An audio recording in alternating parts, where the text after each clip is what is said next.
Hello and welcome everyone to this stream, The Origins of Roman Civilization. I am very lucky to be joined by History Bro. Hello. Hi, how are you? Thanks for having me.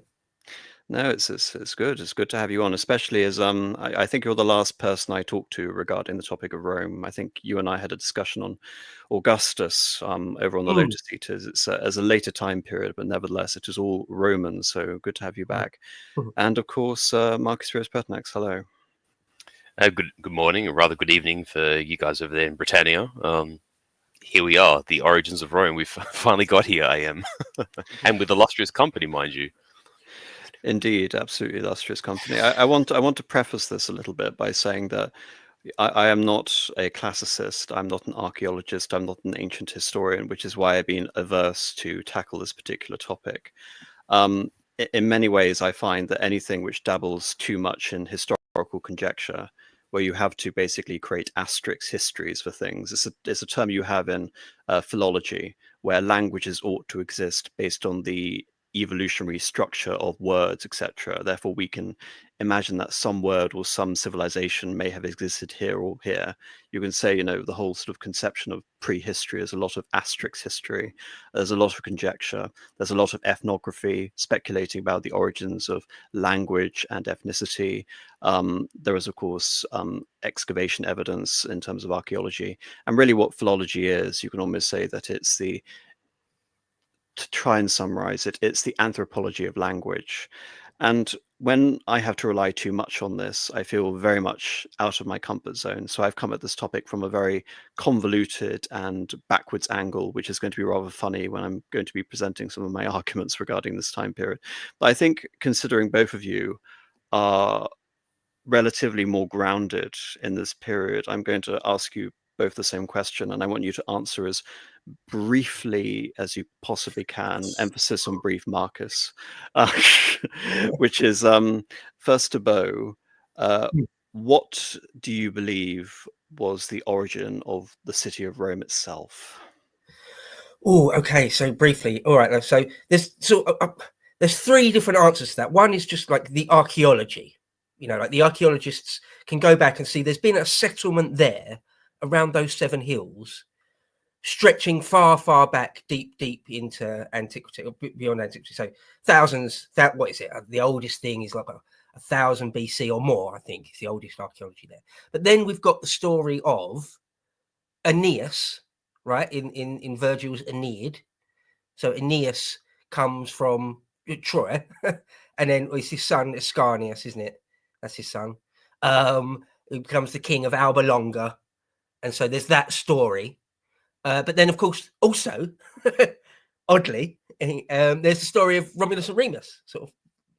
It's basically separate, woven in. They're all sort of woven in, but nonetheless, there's a story of Romulus and Remus, and so there's sort of three, in a way, three answers to that. But both the Aeneid is much more epic than it is real history, isn't it? And Romulus and Remus are also, to be kind, semi-mythological. So, okay, I mean, could go on and on about each one of those strands, but you wanted brief, so I guess I'll leave it there. But just to sum up, it's not straightforward. It's not easy, is it? It's not like on this one day, this definitely historical figure founded a city here, and the archaeology backs it up 100%, and all the literary evidence is sort of all the ducks are in a row. That's not the case for Rome. It's just not. So I suppose that. You can almost say Rome wasn't founded a day. Quite. And same question to you, Marcus.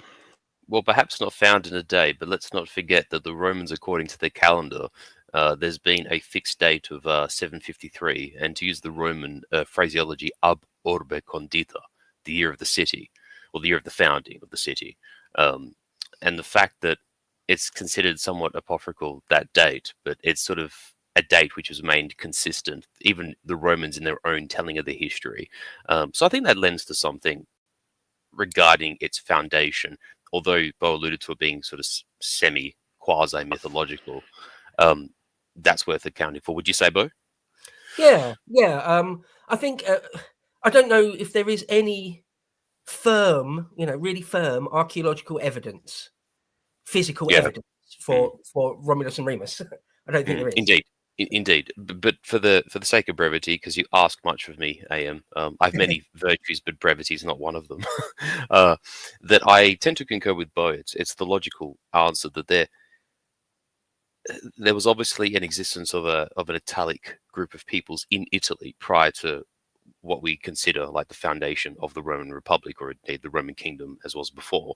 And we see this in archaeology throughout Italy. We see Oscan and Sabellan artifacts from between 500 and 1000 BC that are existent in parts of, say, Campania and modern day Campania and Abruzzo, and sort of in Umbria, there's a sort of a nascent Italic people there as well, related to the Latins, but not themselves technically Latin, certainly not Roman.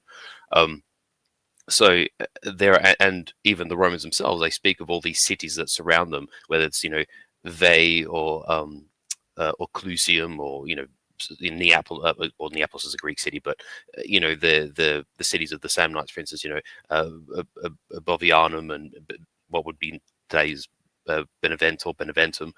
So there's obviously these Bronze Age settlements across Italy, and Rome would have been one of them. And whether it's actually a settlement or 7 individual settlements on each hill that then sort of combine themselves into one settlement, it's neither here nor there. But I think there's a degree of plausibility insofar that it can't technically be proven with a vast body of archaeology. The fact that the writers, the Roman writers themselves, in referencing the history, talk about a king of Alba Longa or a leader of Alba Longa and a people based in Alba Longa somehow making their way to Rome, and in my opinion, there's a link towards that, and maybe that's like the unification piece where these 7 Bronze Age villages are combined into sort of a conurbation of sorts that sort of create this nascent town, city of Rome. And whether that includes an influx of Trojans who are fleeing in the Trojan War, as fanciful as that may be, we don't know. But I think the reason these stories overlap, and like what Bo mentioned to you, is that I think there's a slither of truth in them, perhaps, but we just don't know to what degree. But certainly a people influx to Rome on the basis of Bronze Age settlements that were already there, partly from Alba Longa and partly from somewhere else, and they obviously wind up with Etruscan kings. So that's my take. It should be noted, and thank you both for those answers. It should be noted that I was reading Theodore Mumpson's epic history of the Roman Republic and the early Roman kingdom.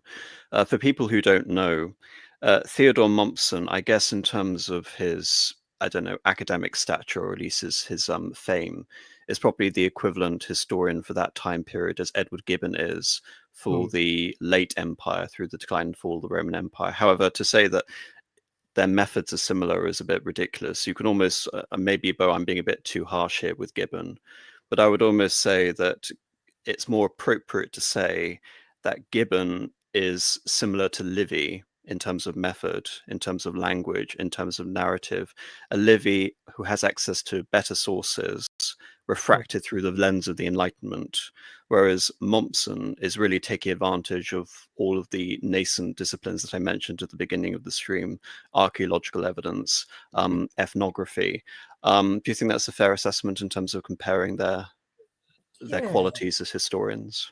Yeah, that's not bad. I happen to be a massive Gibbon fan. I absolutely love Gibbon. For me, it's a pleasure, and honestly, a pleasure to read or listen to an audio book. I think he's a master of prose. I love it. I think he's a master storyteller. Whereas Mommsen is really quite dry, academic, at least in comparison. He's much he's much more academic. A bit later, isn't he? Mommsen's 19th century, isn't he? Whereas Gibbon's sort of late 18th century. Yes, So we're talking a distance of 100 years. yeah. So for me, Gibbon is fun. It's not light reading.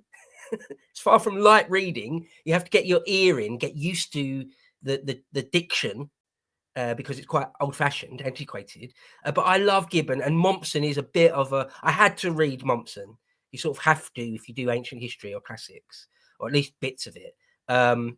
And that it's a struggle. You've got to. Well, I sort of had to force myself through it a bit, but they're both, as you say, sort of a gold standard, though. Well, it's interesting though. I mention Gibbon in particular because it seems that there is a very obvious element of the mos maiorum, the most elevated Roman civic virtue that appears in his assessment and polemical sort of style of writing, which appears to some extent also in Livy. And of course, that doesn't feature really in the history of Mommsen, because Mommsen isn't a narrative chronological history in that conventional sense. But the reason I bring up Mommsen is because he encounters the topic of what you just brought up. He barely even references Aeneas, but when it comes to Romulus and Remus, he declares that it's the duty, not the sort of the advice, but the duty of the historian to discard these. And the interesting thing is that on the one hand, he's representing a revolution in terms of the precision and focus on the veracity of primary sources and data evidence. Yet on the other hand, he's also a very reactionary figure in terms of how we consider today, in terms of consigning that entire history to what he basically considers to be charming romantic tales and at best quasi-history. And I think it's from that pronouncement that we actually see you can almost say a degree of intellectual cannibalism that's come out of that, whereby it is automatically assumed that Romulus and Remus are ahistorical. There's nothing, or Aeneas are completely ahistorical. There's nothing to be gained from the analysis of that, regardless of how even the meta-interpretation of a figure like Romulus would feature down into the rest of Roman history and how the Romans themselves consider their own identity. All of that sort of stuff should be ignored because it's not appropriate for the veracity of the sources in which Mommsen's interrogating. And that's really where I want to begin this, because you start off with Aeneas, and Aeneas is a bit tangential in many ways, because Aeneas serves two functions, you can say, in terms of the epic poetry and his position in Roman civilization. One is to establish a heroic origin of the Latin peoples, not specifically the Roman peoples, because we're talking hundreds of years before the foundation of Rome. And two is to establish a divine ancestry for the Caesar family, effectively, specifically through Venus Genetrix, who is basically the ancestor of the Julian dynasty, effectively. And of course, we're talking about the height of the reign of Augustus, where Virgil's Aeneid was written. There's very much an element of conscious political propaganda that exists within that work. It's not too controversial to say that. But with Livy, where we get essentially, you can say, the authority from where the year 753 comes, he doesn't represent that same function as Virgil played effectively to Aeneid in this, because you mentioned, Marcus, the date 753, and even the specific day of the 21st of April. And even though Livy will use this as ab urbe condita, the founding of the city, this is attested in Piso, in later historians like Plutarch, earlier historians like Polybius and Fabius Pictor. And what I find interesting is that, as much as we can, deride the historicity of figures where there isn't that hard, corroborative textual evidence within a certain period, we're talking the 8th century in Rome, 753, all this sort of body of information comes to us right at the beginning of a Latin historiographical tradition, where the Latin people, the Romans, were beginning to identify themselves in their own national histories effectively, and even in poetry, if we're talking about a figure like Aeneas. So right at the beginning, we see stories of Romulus and Remus only a few centuries after. Whereas if you compare it to, say, the tale of King Arthur or Brutus of Troy, and the founding of Britain, which again follows a similar narrative vein to the Aeneid for obvious reasons. We're talking about Geoffrey of Monmouth, and we're talking thousands of years removed from the fact of when these dates are supposed to occur. So the fact that you have so many ancient historians operating within a closer time frame who are all corroborating these dates, to me seems interesting.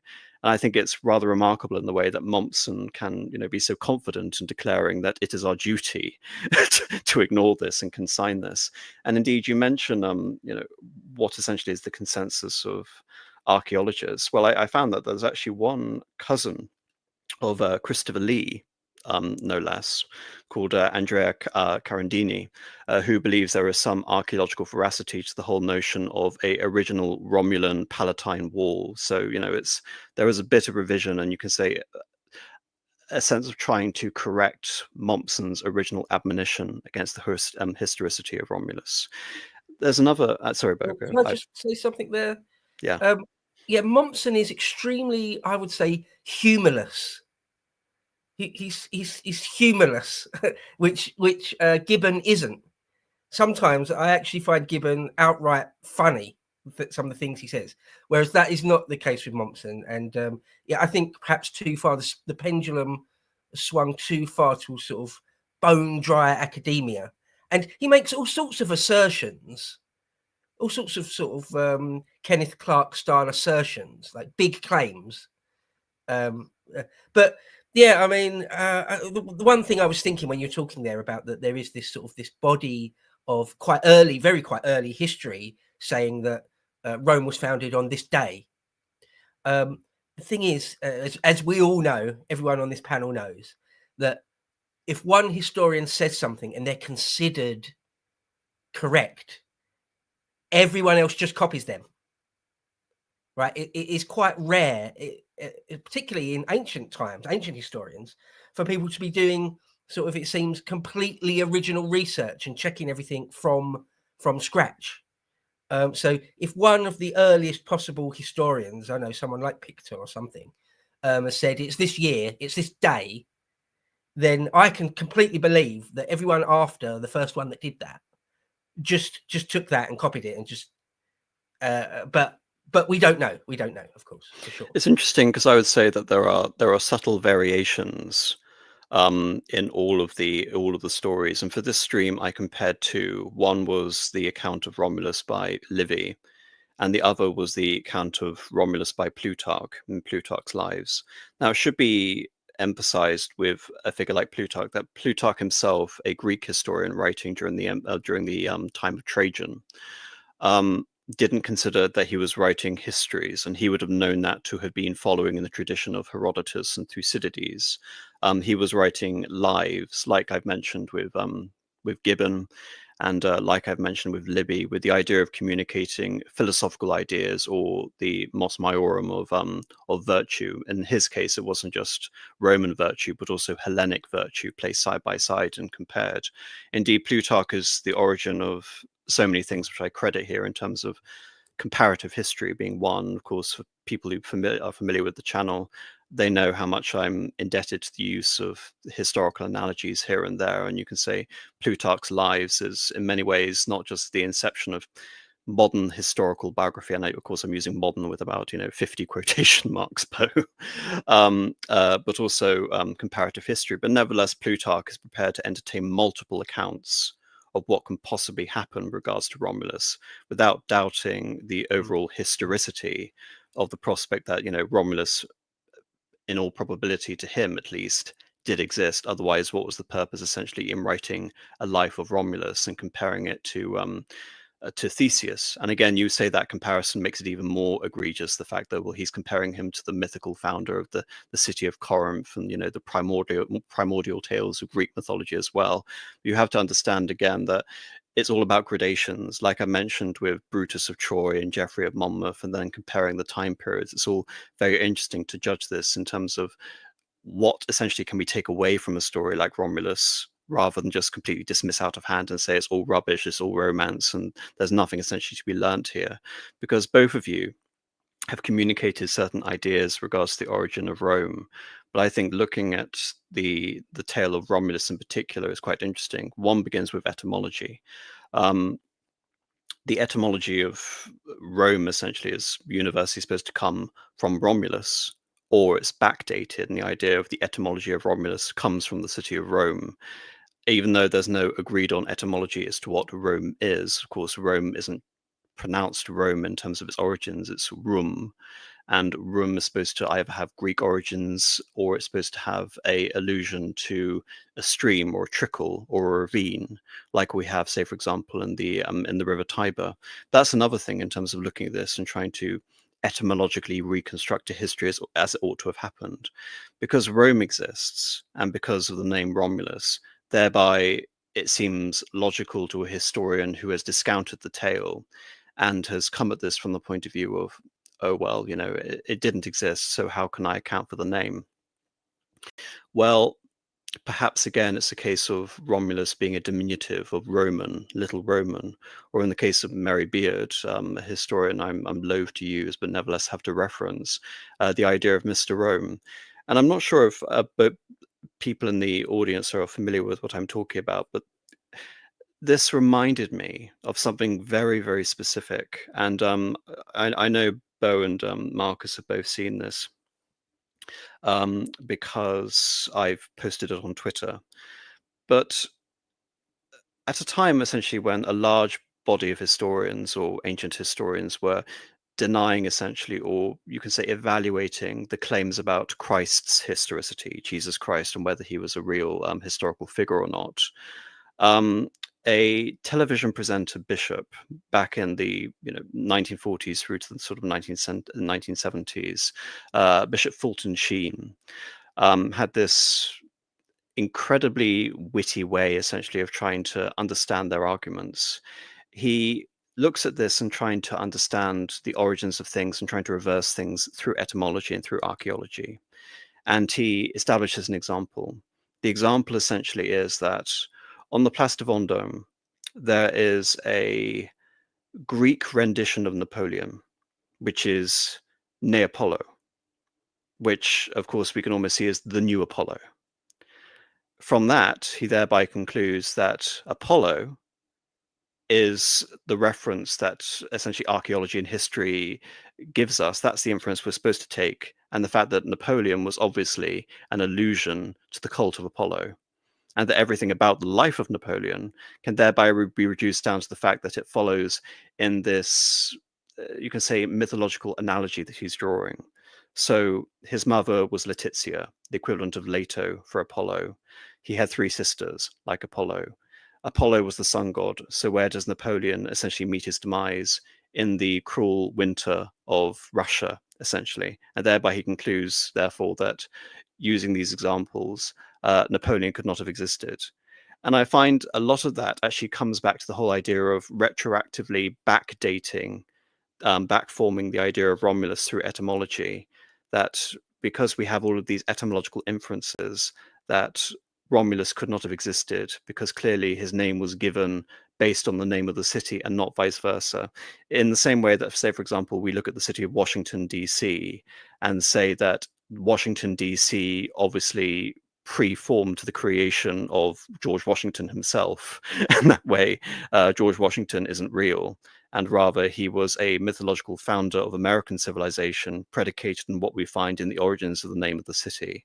I know it's not as extreme as that, but again, it's just a point to conclude that it seems to be that there is this intellectual iconoclasm, or you can almost say an irreverence, which not only extends to figures like Romulus, but you can say almost more consequential figures like Homer, and even figures like Shakespeare. Both of you are, surely aware that there's a huge amount of historical revisionism pertaining to both. That, of course, such genius, such poetic genius, could not possibly have existed. Thereby, we have to conject that it was either a different individual or a body of different individuals that are responsible for the original works. Just as a side point, sorry, your eyes are probably going to roll at this, AM, but just on the topic of etymology, you described it as that Romulus could sort of mean little Roman.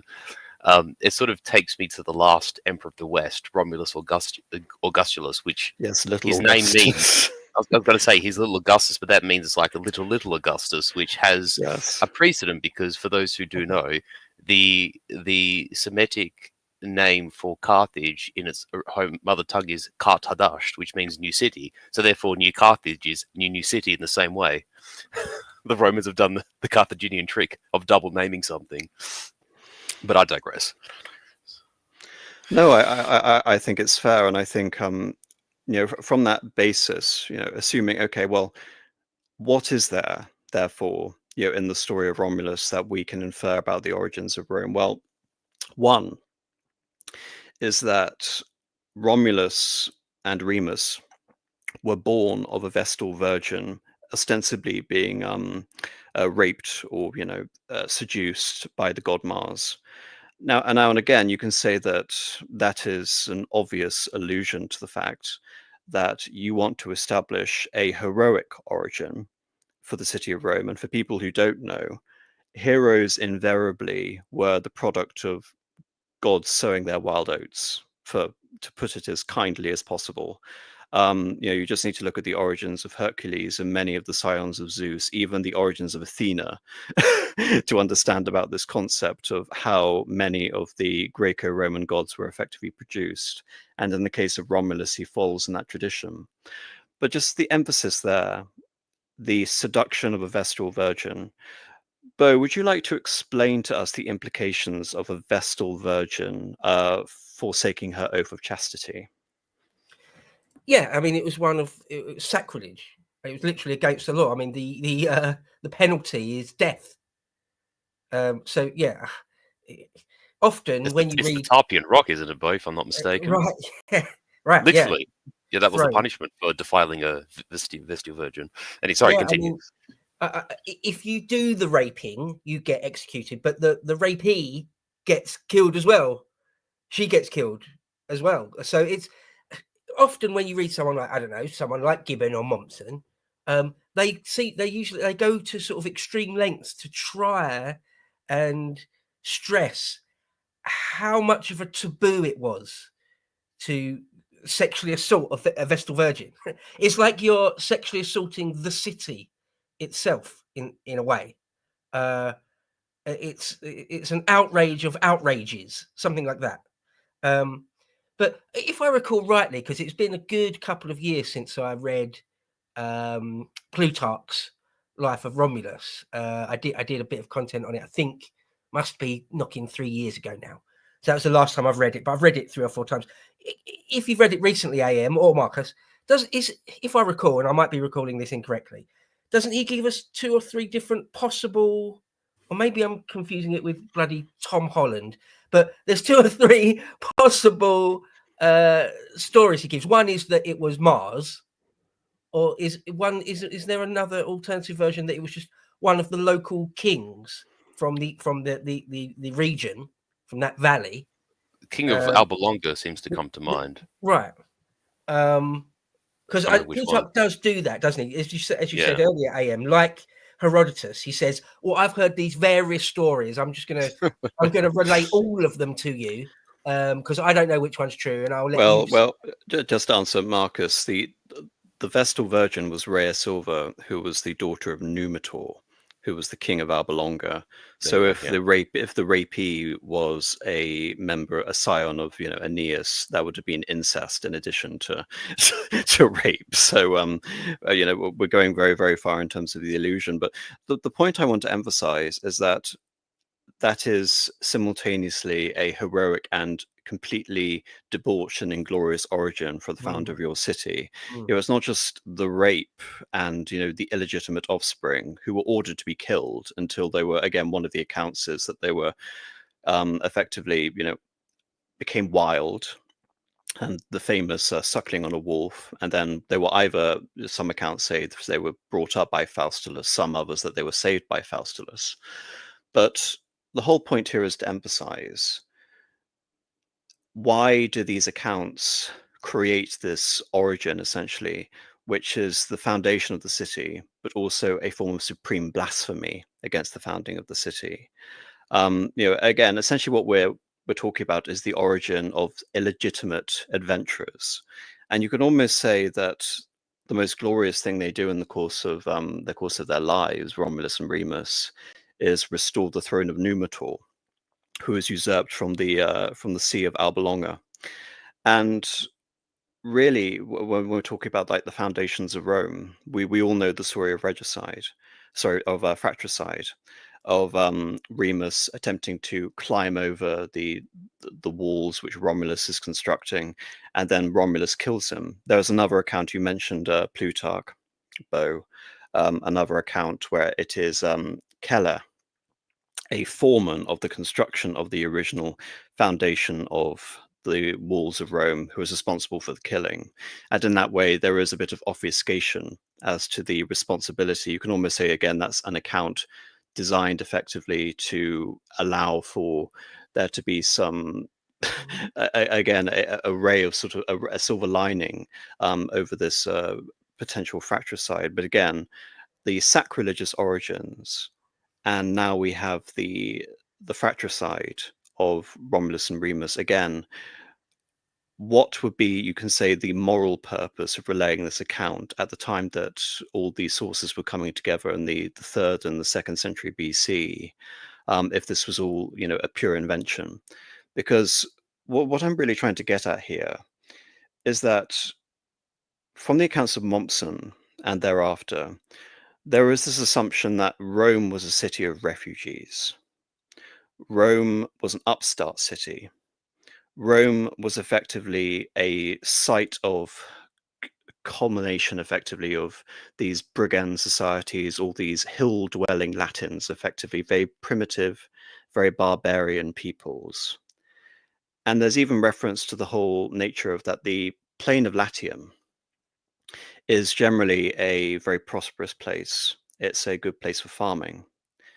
And yet the area around the Tiber, where Rome is founded originally, is very prone to flooding.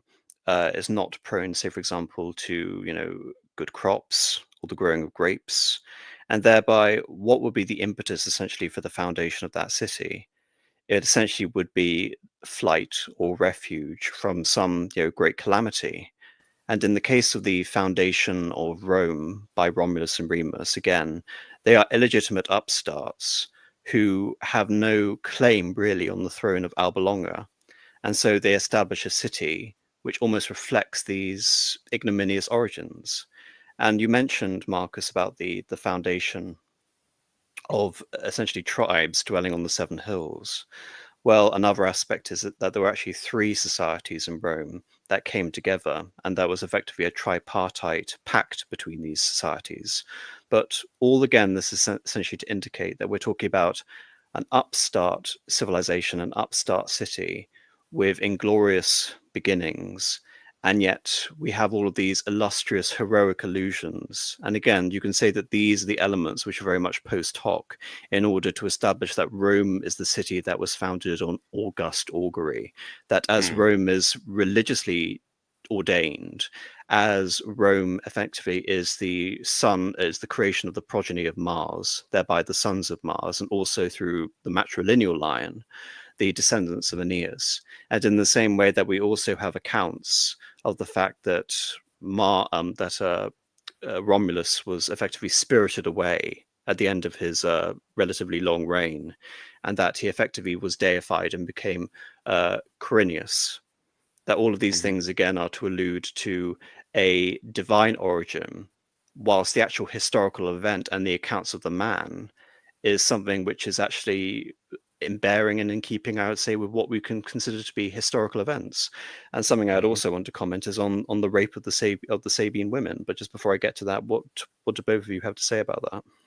Just very quickly, just since you have the map up, is that just to further emphasize the point you made about Rome being sort of this city of upstarts and brigands and of essentially Latium hillbillies, if I can use the reference, is that one thing to consider here is that you're correct in saying that much of Latium, and it's also true of Campania, the region, both the historical and present day region of Campania, make for very good farmland and a very productive soil types, and very suitable for agriculture and cattle and that sort of thing.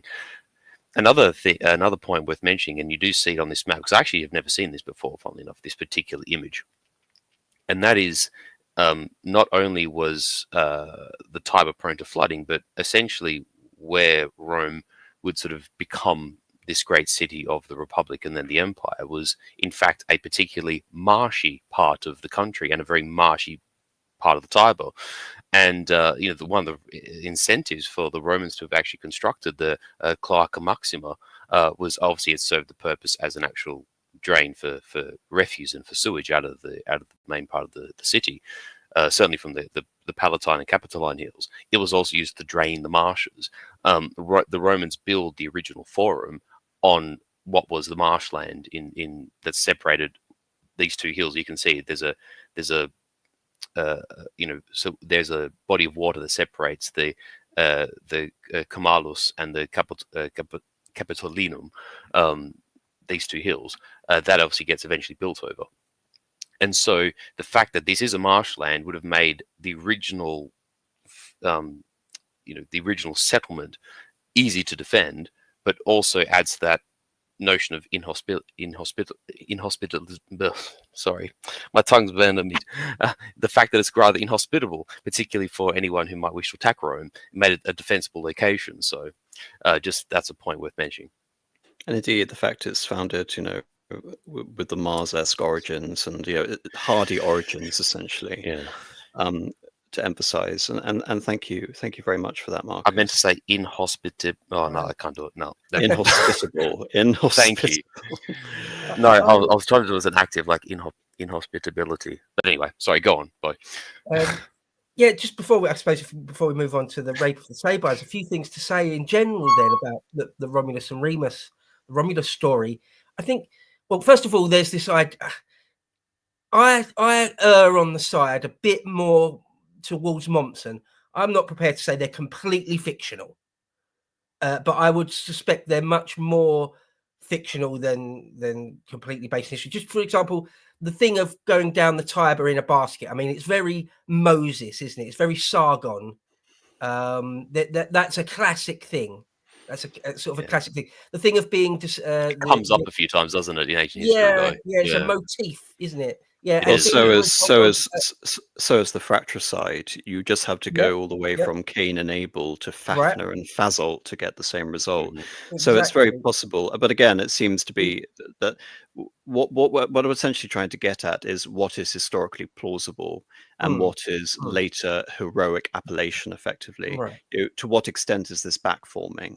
There is an argument to be made that the name is backforming, but I think it is equally plausible that some random war leader could have given his name to a settlement as for it effectively having been originated from the Tiber itself, which is the conventional wisdom. That to me doesn't seem in any way implausible. No. So what we're talking about essentially is Romulus fulfilling these heroic cliches, which are found across many Indo-European civilizations, and that has been the appellation on them. And the way we can talk about divine origins.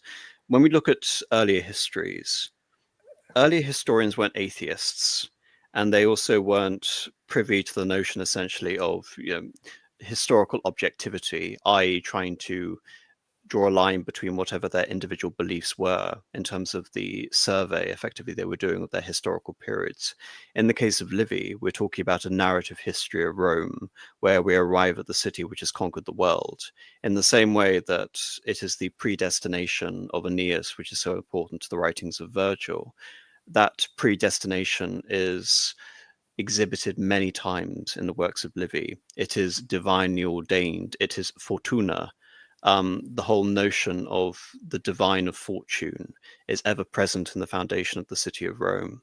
Yet there is a kernel, I believe, enough in the historicity of Romulus himself, where you can actually draw a lot more.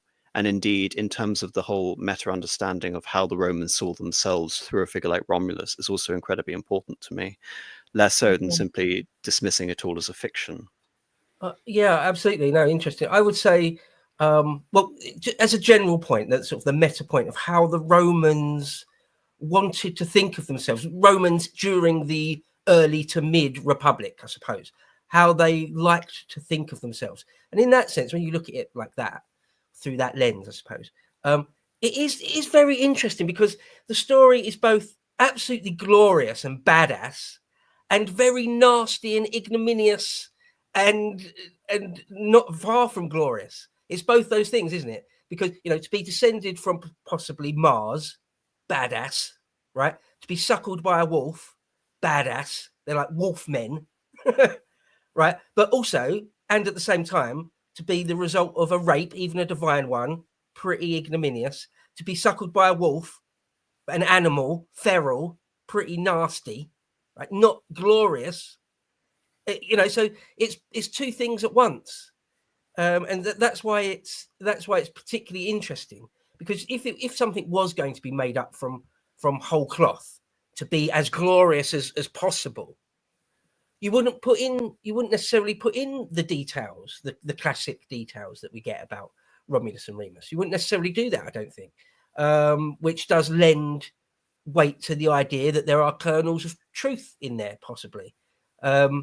But yeah, I mean, it has been noted by a number of later scholars, 19th, 18th, 19th, 20th century historians, saying that it is a bit of an odd one in the most general sense, the Romulus and Remus story. And the fratricide thing, it's not a great look.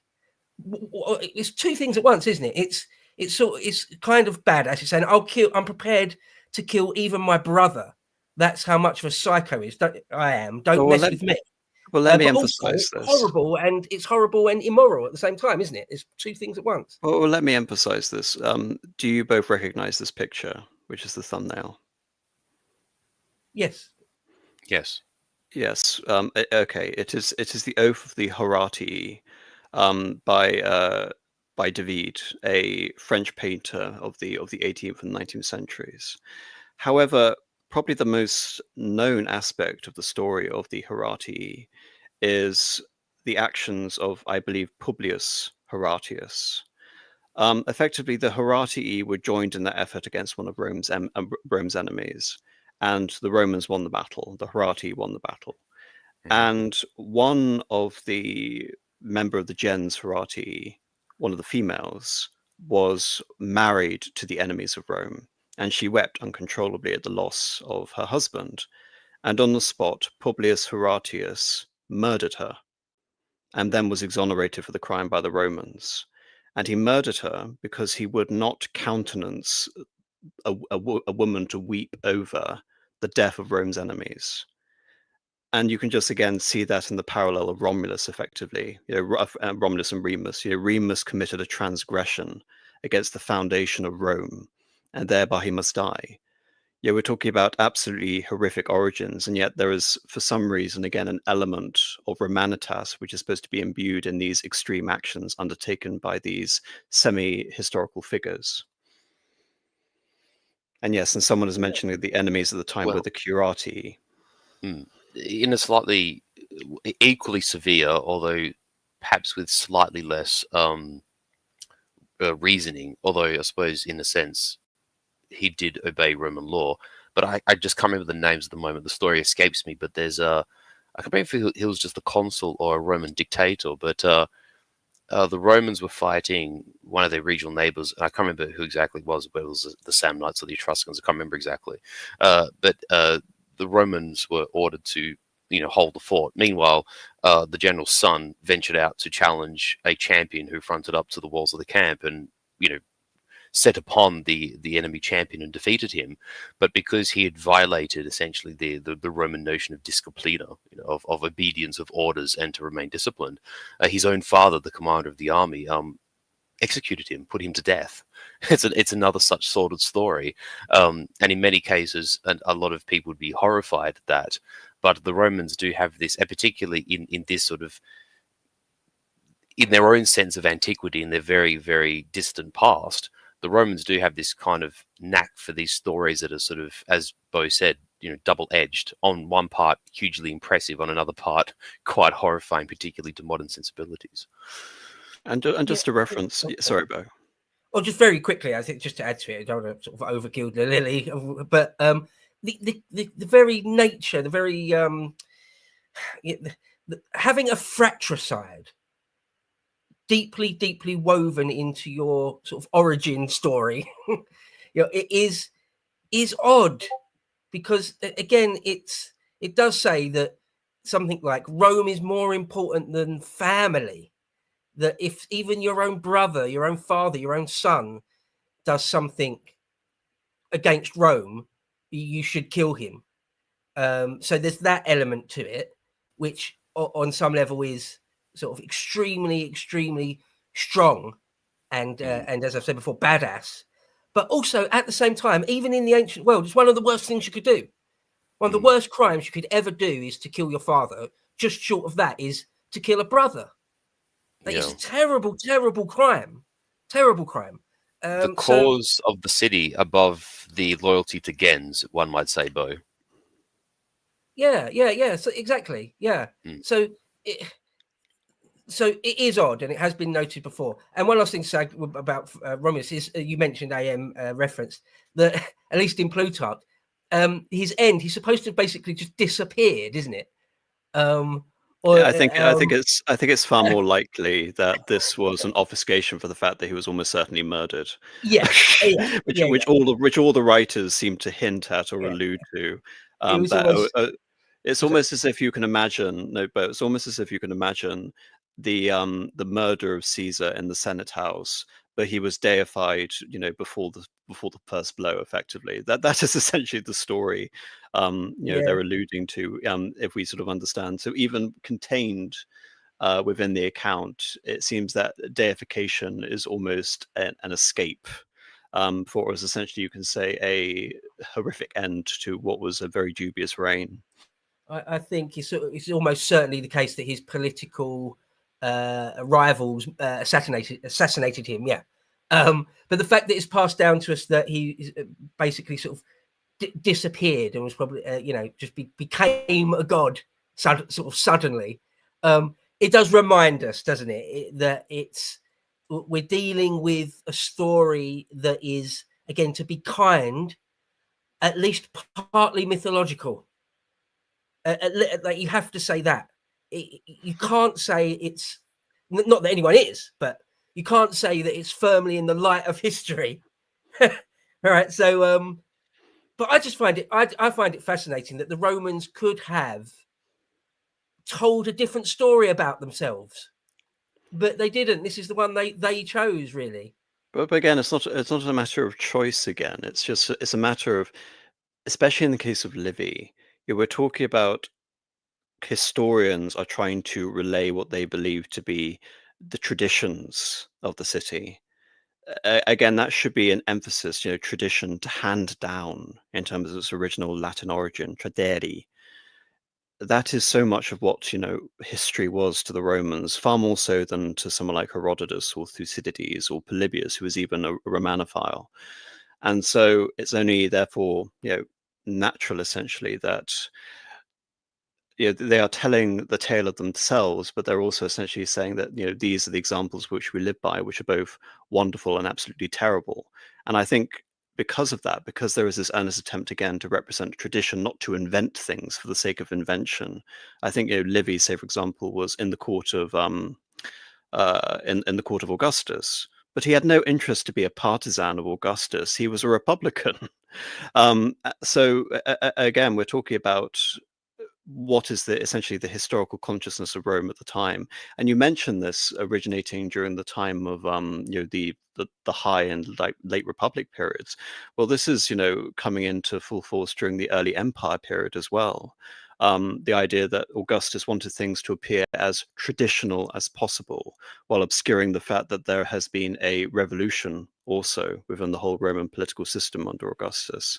It's very interesting, but I want to finally come to the rape of the Sabines, because this again is one of these stories about the reign of Romulus, which is considered so awful that some people have even tried to suggest that it was actually Greek propaganda made against the Romans during the reign of Pyrrhus Veperus. Which is the notion that all of these ne'er-do-wells within the city that effectively had formed the communia and the original curias or the councils or the assemblies of the Roman people went ahead one day and they abducted their wives effectively. And when you understand the whole sort of Roman notion of connubia and the sacrosanct nature of marriage, in addition to reference the fact that Romulus is supposed to be illegitimate, this seems all the more remarkable. But even the ancient sources are aware of the fact that Rome is an upstart city, and so what does the mass abduction And we don't mean rape necessarily in the sexual sense, because it seems that very much that these women ultimately accepted their lot and they became wives rather than simply sex slaves, as that would indicate. Rapine again is basically the loss of will, effectively, in this sense, not just the sexual act. So the abduction is also used in terms of the reference of rape. But it's the idea that the Sabine women that they encountered, the Romans, were of a much greater stock. And so you're simultaneously establishing the Roman senatorial class.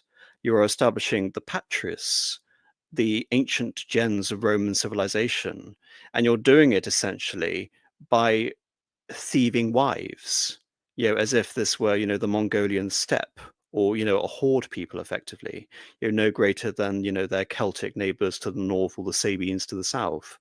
So Rome is essentially taking this right, this justification essentially to ennoble itself by effectively dispossessing it of others around them. And again, as you can probably tell, that is an act of volition. That is, Rome is going to assert itself, and it's basically going to conquer the familial sort of prestige and gravitas of these families, which is essentially forcing them to marry. Yet at the same time, it's an abduction, it's thievery, it's banditry of the worst kind.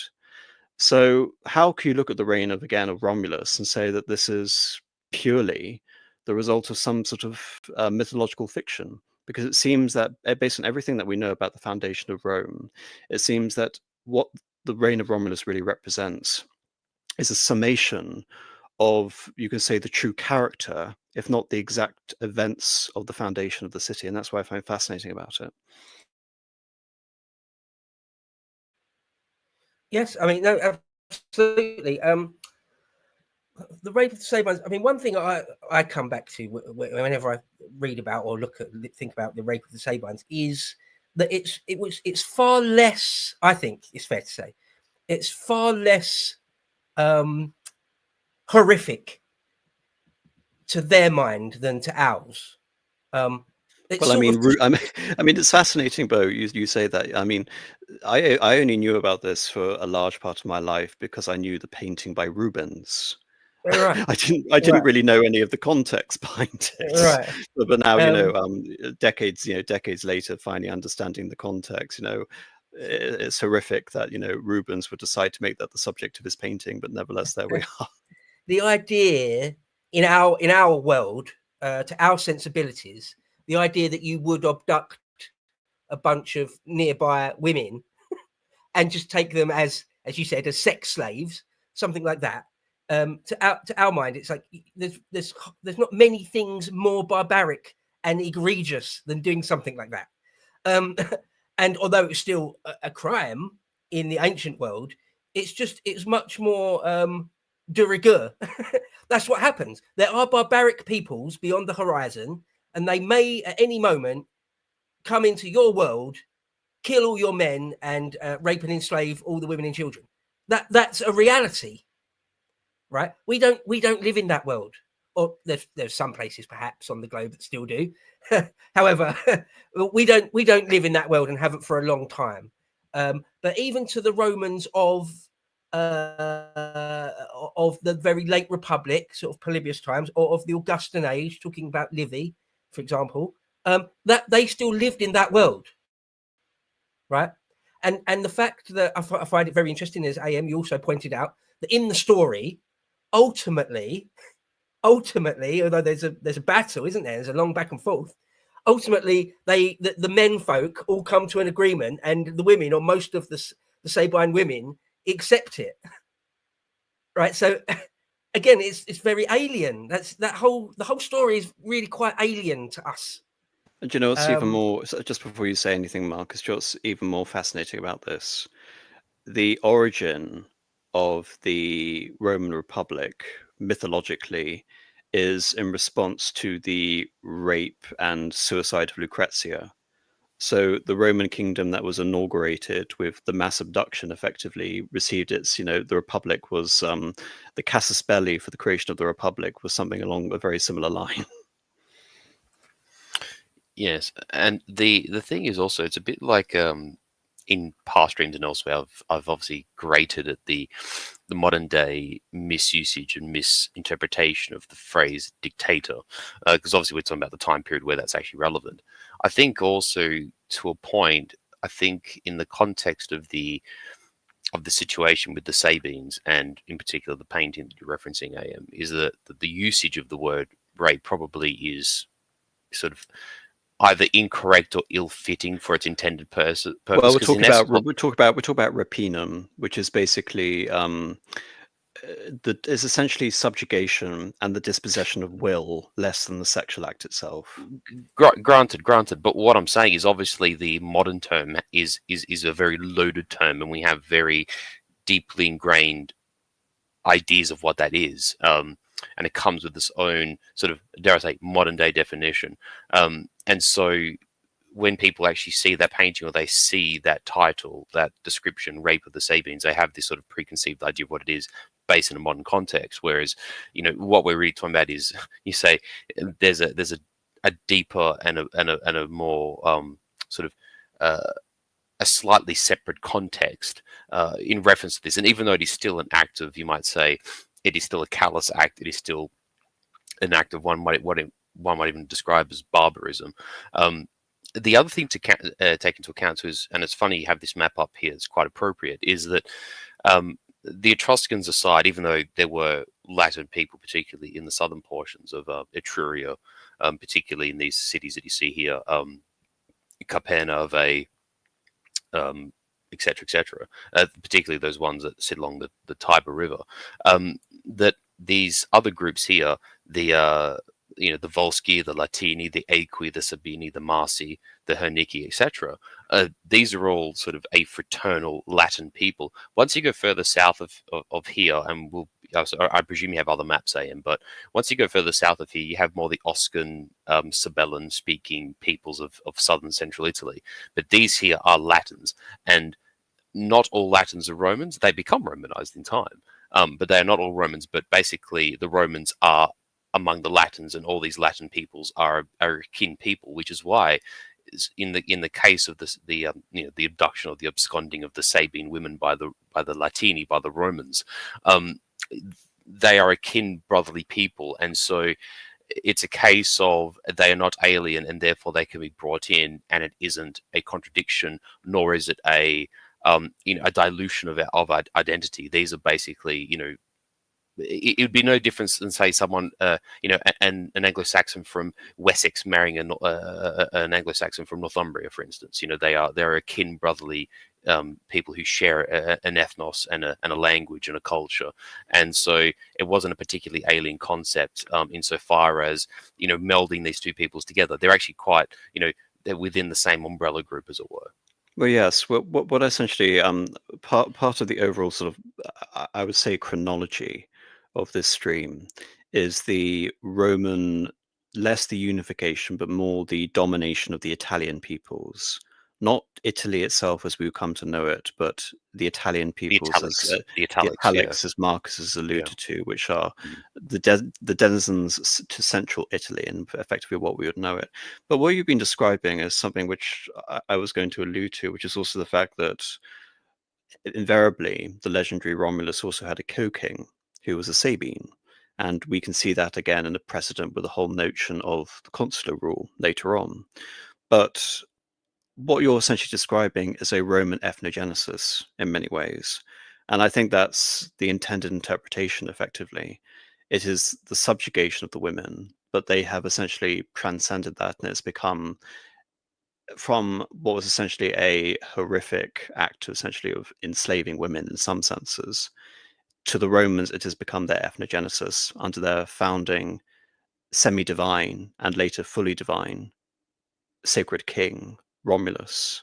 And that really comes to the remaining sort of legendary kings, off the top of my head, Numa, Tullius, and Ancus, because less can be said about Ancus and Tullius, partly because when we talk about Rome as a warlike confederation, that doesn't really come into fore until much later within its history. Rome itself was a rather confined political entity until well after the end of the Roman kingdom. But take, for example, a figure like Numa. Mommsen won't attest to the historicity of Numa, but Numa again is one of these important sort of identities to consider in terms of how the Romans again perceive themselves, which is that Numa is responsible for inaugurating so much of the religious life and the sacrificial and ritualistic essence, essentially, of Roman civilization. Effectively, you could say he's the great religious codifier, to the extent that Indeed. to the extent that when we go to someone as late as Justinian, at the time we were talking about the campaigns of Belisarius and the restoration of the Roman rule within Italy from the Ostrogoths, the figure of Numa is used essentially, even though he is a pagan, as the great equivalency that Justinian is trying to draw together, not just in terms of his bringing together of the Chalcedonian Christians under Roman rule, but also in the great Corpus Justinianus, the Code of Justinian, the body of laws, effectively. He looks at Numa again, not just this great religious revolutionary, or you can say codifier, but also as a great constitutional force at the same time.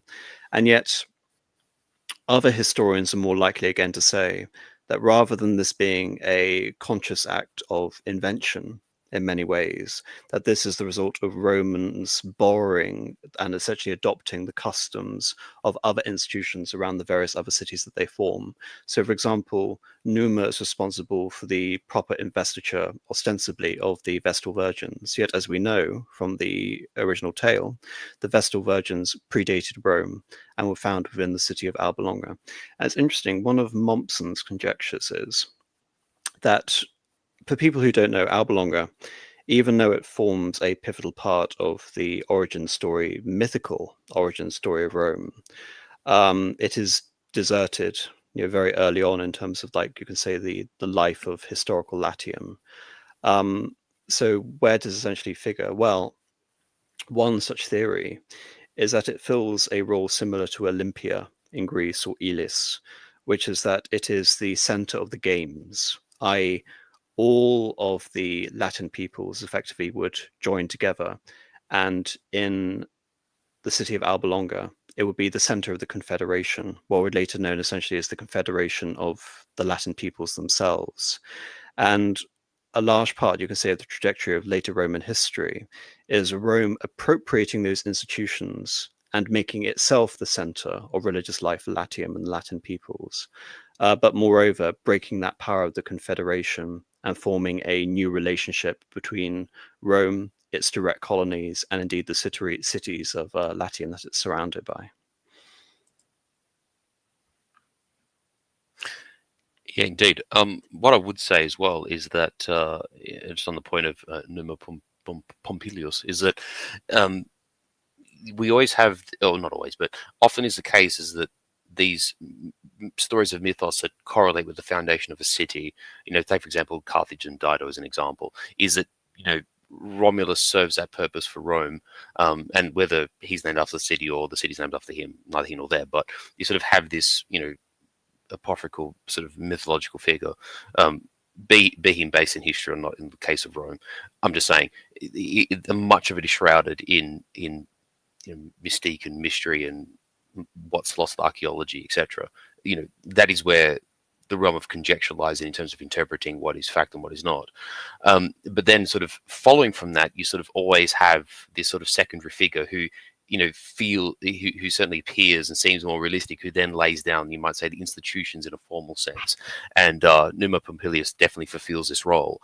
And the fact that they specifically cite him as being Sabine in his origin sort of makes that interesting insofar as it further solidifies that idea of that ethnogenesis from the very beginning, in that these are related people and they sort of join together, although there's this sort of barbaric act that initiates that event occurring, that someone of Sabine origin then sort of becomes king and formalizes this conjoining of peoples and of of kin peoples, dare I say, and then sets down these institutions which end up, in essence, being quite fundamental to Roman identity and what we understand to be Roman religious and cultural life up until Constantine the Great, up until Rome's conversion to Christianity. These institutions last, a millennia in many cases, or almost a millennia in duration. It's Well, not an unimpressive feat. well, the great question, Marcus, is, just take, for example, I mentioned Mommsen's idea of the tripartite nature of Rome's foundation. He bases that on the idea that each century was tripled. So it wasn't, 100 people, it was 300 people in the Senate. It wasn't, 10 councils, it was 30 councils. And, the 30-30, triplets comes up again and again and again. But part of that, again, is this implicit attestation that the founding of, say, for example, the senatorial institutions originated with Rome. We've examined the fact that if we're going to examine the potential historical validity of the story of Romulus, that the Romans effectively formed a violent ethnogenesis and basically established an aristocracy. So it seemed interesting, the idea that the Senate is an institution, indeed the whole notion of the gens patris in Rome were in many ways an invention as well. But I want to emphasize that notion of invention versus appropriation from the other cultures, Latin, Etruscan, and Greek, that surround it. For a long time, many scholars believe that Rome itself was a Greek colony. One possibility was a Lacedaemonian colony, which would connect it to Sparta. And of course, Bo, as you know, who is the parallel life to Numa Pompilius and Petrarch? Like a bit like Kogus, Oh, I can't remember. What is it? Lycurgus? Then I can't remember. Yes, indeed, it is. It is Lycurgus. And Is it? what's Very another clever. novel? What's another novelty though about Lycurgus, based on the whole talk about the historicity of Romulus that we've been going through? Is it the double kingship of Sparta? Do you mean? Well, people have also been trying to say Lycurgus wasn't real. Right. Right. Okay. So Yeah. a non-real man established a diarchy. That's a yeah. One of the things, if I could say a quick couple of words about Numa, it is an interesting one because it feels like to me that the Numa held a kind of a special place in the Roman soul, ancient Roman soul. It seems to me that they considered him sort of a goody king, if you know what I mean. Some of the later kings are sort of baddies, aren't they?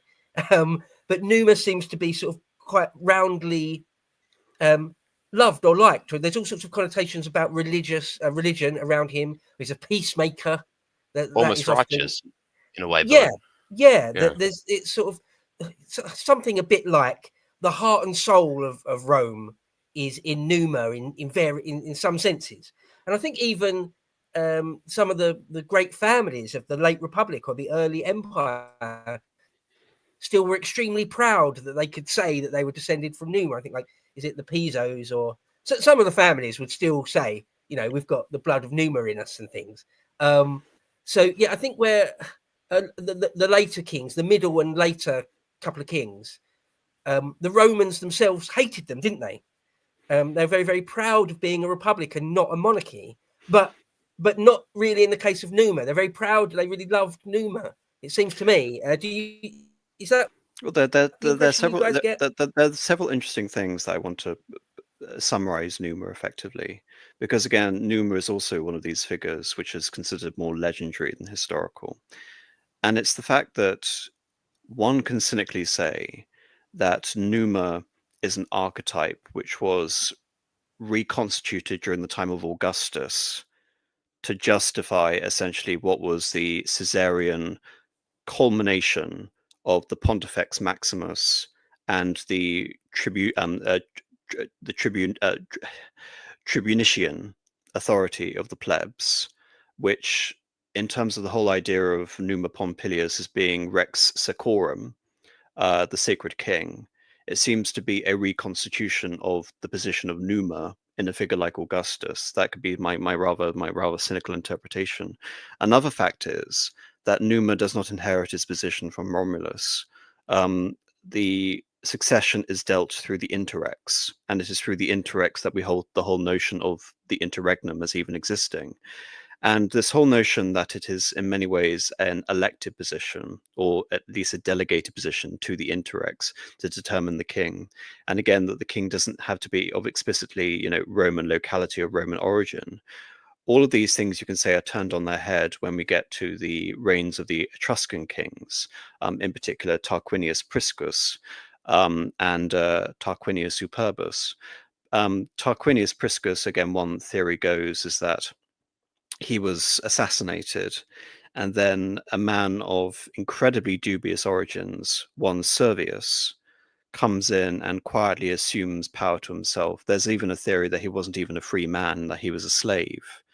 And I'm going to put this idea by you because I'm very much interested, essentially, again, in how the Romans were able to essentially justify the notion of the old kingship, because it wasn't a case that the Romans established, like the Americans, a post-royal constitution.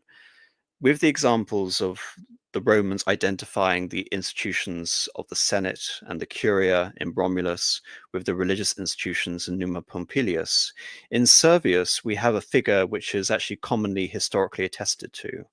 Not only is he known essentially for the Servian constitution, which you can say is the precursor to the 12 tables, but he is also responsible, you can say, for the archaeologically verifiable wall around Rome, more so than the original Romulan wall, which would have predated it by about 2 centuries. So we're talking in the middle of the 6th century.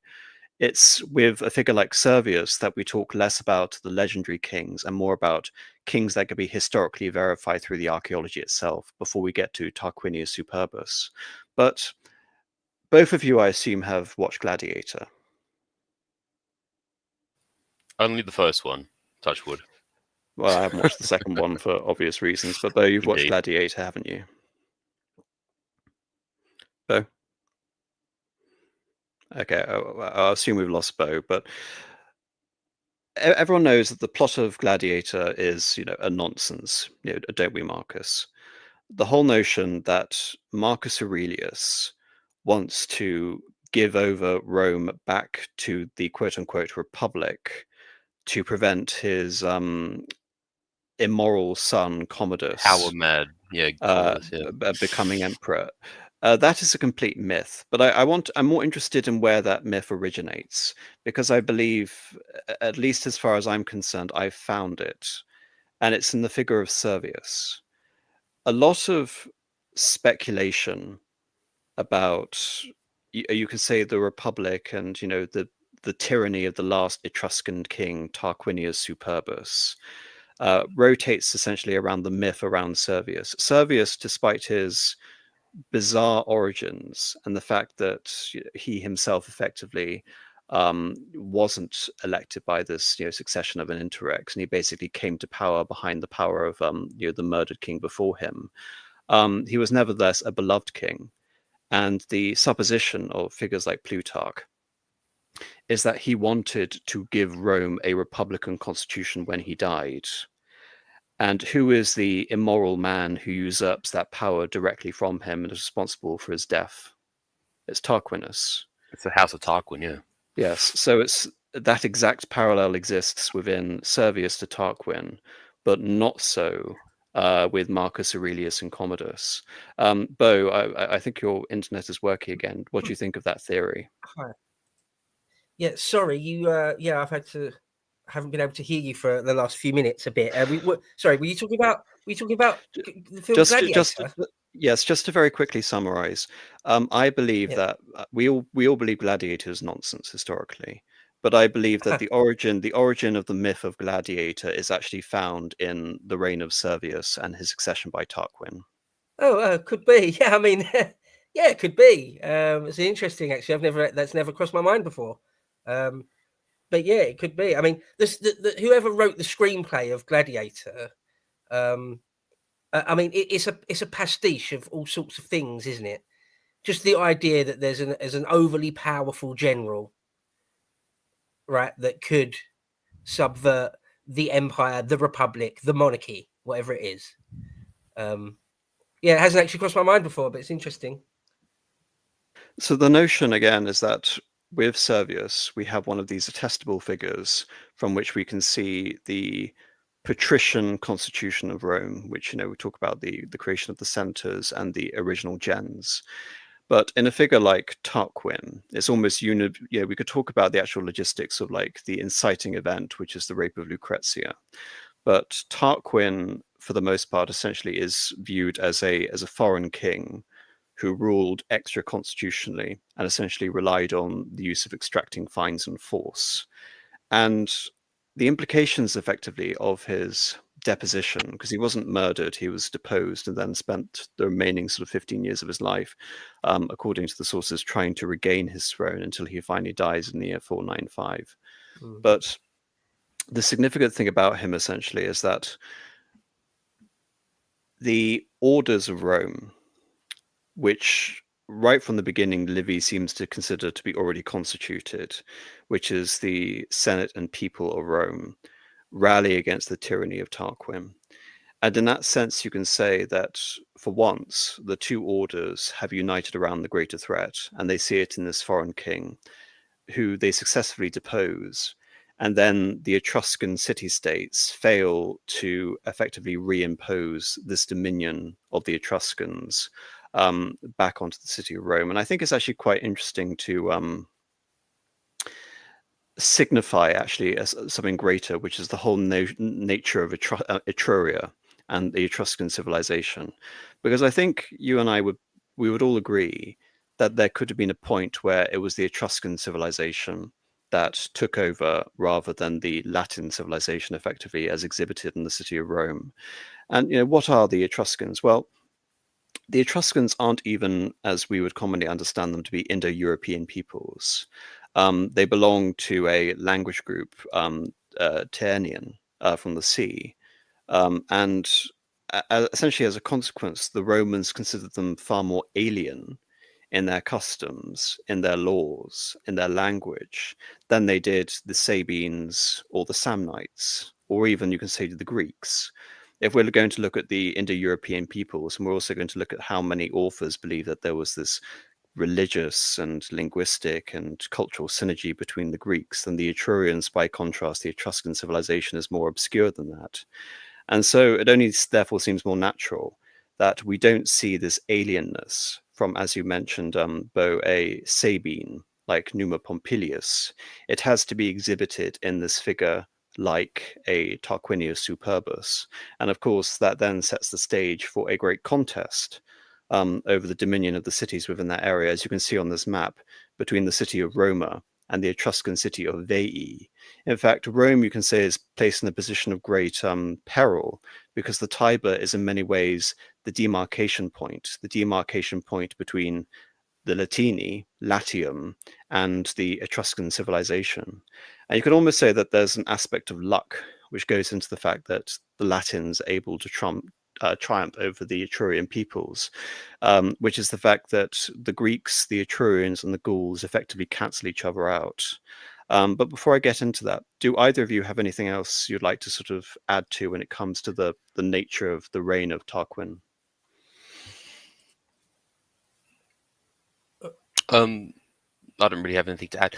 Just aside from the fact, just regarding Roman customs and the fact that the Romans did consider the Etruscans alien, that being true, it is amazing though, insofar as Numa Pompilius was the king who's responsible for establishing a number of Rome's very, very early institutions and a strong a profound degree of its sort of religious identity and its religious institutions, that the Romans themselves actually did adopt quite a lot from the Etruscans themselves, who to a point obviously formulated comprised of a portion of the elite which governed in Rome. It mustn't have been just a king. There would have been other Etruscans present as well, you'd imagine, because in the end, like for example, the custom of gladiatorial combat was not something that was seen amongst the Italic tribes, to my knowledge, but was something exhibited not to the same degrees the Romans had later played out, but was performed in Etruria. The same is true of the chariot races. There's no, to my understanding, record of the Samnites or the Messapians or the Umbrians themselves partaking in chariot racing. Yet chariot racing was performed in Etruria amongst the Etruscans, and there is archaeological evidence to support this. And for example, they are two things which the Romans not only adopt, but they adopt enthusiastically. In fact, so much so that we associate those activities with Rome, whereas their genesis actually lay in Etruria, as an example. Yeah, I mean, a few points I would say about the Roman and Etruscan relationship. It's a fascinating one to me, and I think to a lot of people. It's more interesting than Rome's relationship with, say, the Samnites or the Sabines or something. I think it's a really, really interesting point you made, AM, which should be stressed perhaps a bit. The idea that Etruscan culture, and I know less about the language. I know Marcus knows a lot more than I do about that, but the Etruscan culture is sort of certainly more ancient, and it's sort of already there when Rome enters the stage, if you like. I think a lot of The people Romans think considered it old in a sense. Yeah. Yeah, I mean, if some people think that you know, there's this idea of the Greco-Roman world, that the Romans borrowed or stole Greek culture in all sorts of various ways, which, you know, low resolution they did, but I think they let's say appropriated Etruscanness much more so. And from the Etruscan point of view, you can only imagine it's like this demon child of theirs. I think maybe it's perhaps a pretty spurious analogy, but the way that the United States is sort of a son or a younger cousin of England, but has grown to be far bigger, far more powerful, right? I think perhaps the A bit Etruscans like a bit like Zeus overcoming Cronus, for instance. right, yeah, Yeah. exactly, Yeah. exactly. Yeah. So, and but the relationship is also extremely bloody and violent as well, and one for absolute dominance, like a skull crushing, no holds barred, you know, no quarter given sort of thing as well, right? So, just yeah, we could talk about this, and there's many books written about this sort of thing, isn't there? But yeah, the relationship between them is a fascinating one. Well, yeah, I'll stop there because I could just go on and on. Well, the interesting thing is that, you know, the narrative Roman histories don't shy away from the fact that Rome would lose again and again and again during this period. You know, the foundation of, you know, Rome in contest with the Etruscans, you know, they surrendered to the Etruscans many times, and it's not until much later on do they finally overcome the city of Veii. But it's the very loosely confederated nature of the Etruscan civilization, the fact that they are as separated into the city-states, the Racenna in their own language, as the Greeks are, as the Hellenes are, that effectively allows the Romans to almost ignore them in a strange way when we get to the later history. Because as you can see on this map, um, the area in red represents the plains of Latium and Campania, and they were dominated by the Romans by the end of the 4th century BC. And then we see the pink areas and the dark orange areas, the italic areas essentially, that were taken over from the Samnites. But the Etrurians weren't actually conquered until much later. In fact, it sufficed for the Romans simply to dominate them due to the hostility and culture. And when I really talk about, you can almost say that the conflict between Rome and Etruria as a whole is rather incidental, and you have to focus on the conflict between Rome and various city-states. And to a much lesser extent, the Etrurians weren't really focused on the idea of restoring Tarquin, as if Tarquin was this great sort of Etruscan vassal monarch. No, they weren't really concerned by that, especially by the fact that all across Latium and all across Etruria, it seemed that the monarchical institution collapsed around the same time, you know, which is an interesting point to note. They devolved into various forms of oligarchy, and Rome, considering the Brutus and Poplicola and the creation of the Roman Republic, is really no exception in terms of the original advantage that the patrician holders had over the plebeians, and what we'll later talk about the conflict of orders. But the real adversary to Etruria as a whole were the Greeks. Yeah, we talk about the Greek cities in southern Italy. You've already mentioned a few, Marcus, but to add to that, we have Neapolis, which is modern-day Naples, and Cumae, and a city which has various origins, but would later become essential to Roman civilization, Capua. And then, of course, in the south, in Sicily, you have the dominant city over the island of Sicily, which is Syracuse, and they connected with their Colonia in Corsica, which at one point the Etrurians were able to conquer, and Massilia, which is modern-day Marseille. And Rome essentially begins as a agrarian society, and it's able to establish its hegemony through the indications of its walls. But as an emporium, you can say basically it benefits from this trading link between the Greek colonies through to Campania and southern Italy and through to Syracuse. But the Etrurians are great adversaries to the Greeks because they're involved in piracy. They're one of the great maritime powers, essentially, of the fifth and the fourth centuries, until the Greeks fundamentally defeat them. But they also, the Etrurians, collectively, are defeated by the Gauls. And then you have one of these bizarre instances where the Romans and the Gauls ally against the Etrurians, and thereafter you could say the Latins have an upper hand against the Etrurians. But the Romans basically invite this great calamity upon themselves, which is the Battle of the Allia River and the sack of Rome in the year 390, 380 by Brennus and the Gauls, which is something that could have been very easily avoided. But I think, thankfully, for the Romans, when we talk about that instance, and I want you both to go into that in more detail, it wasn't as great a calamity as the Celts were, the Cisalpine Celts were in the north of Italy, were ultimately to the Etrurians.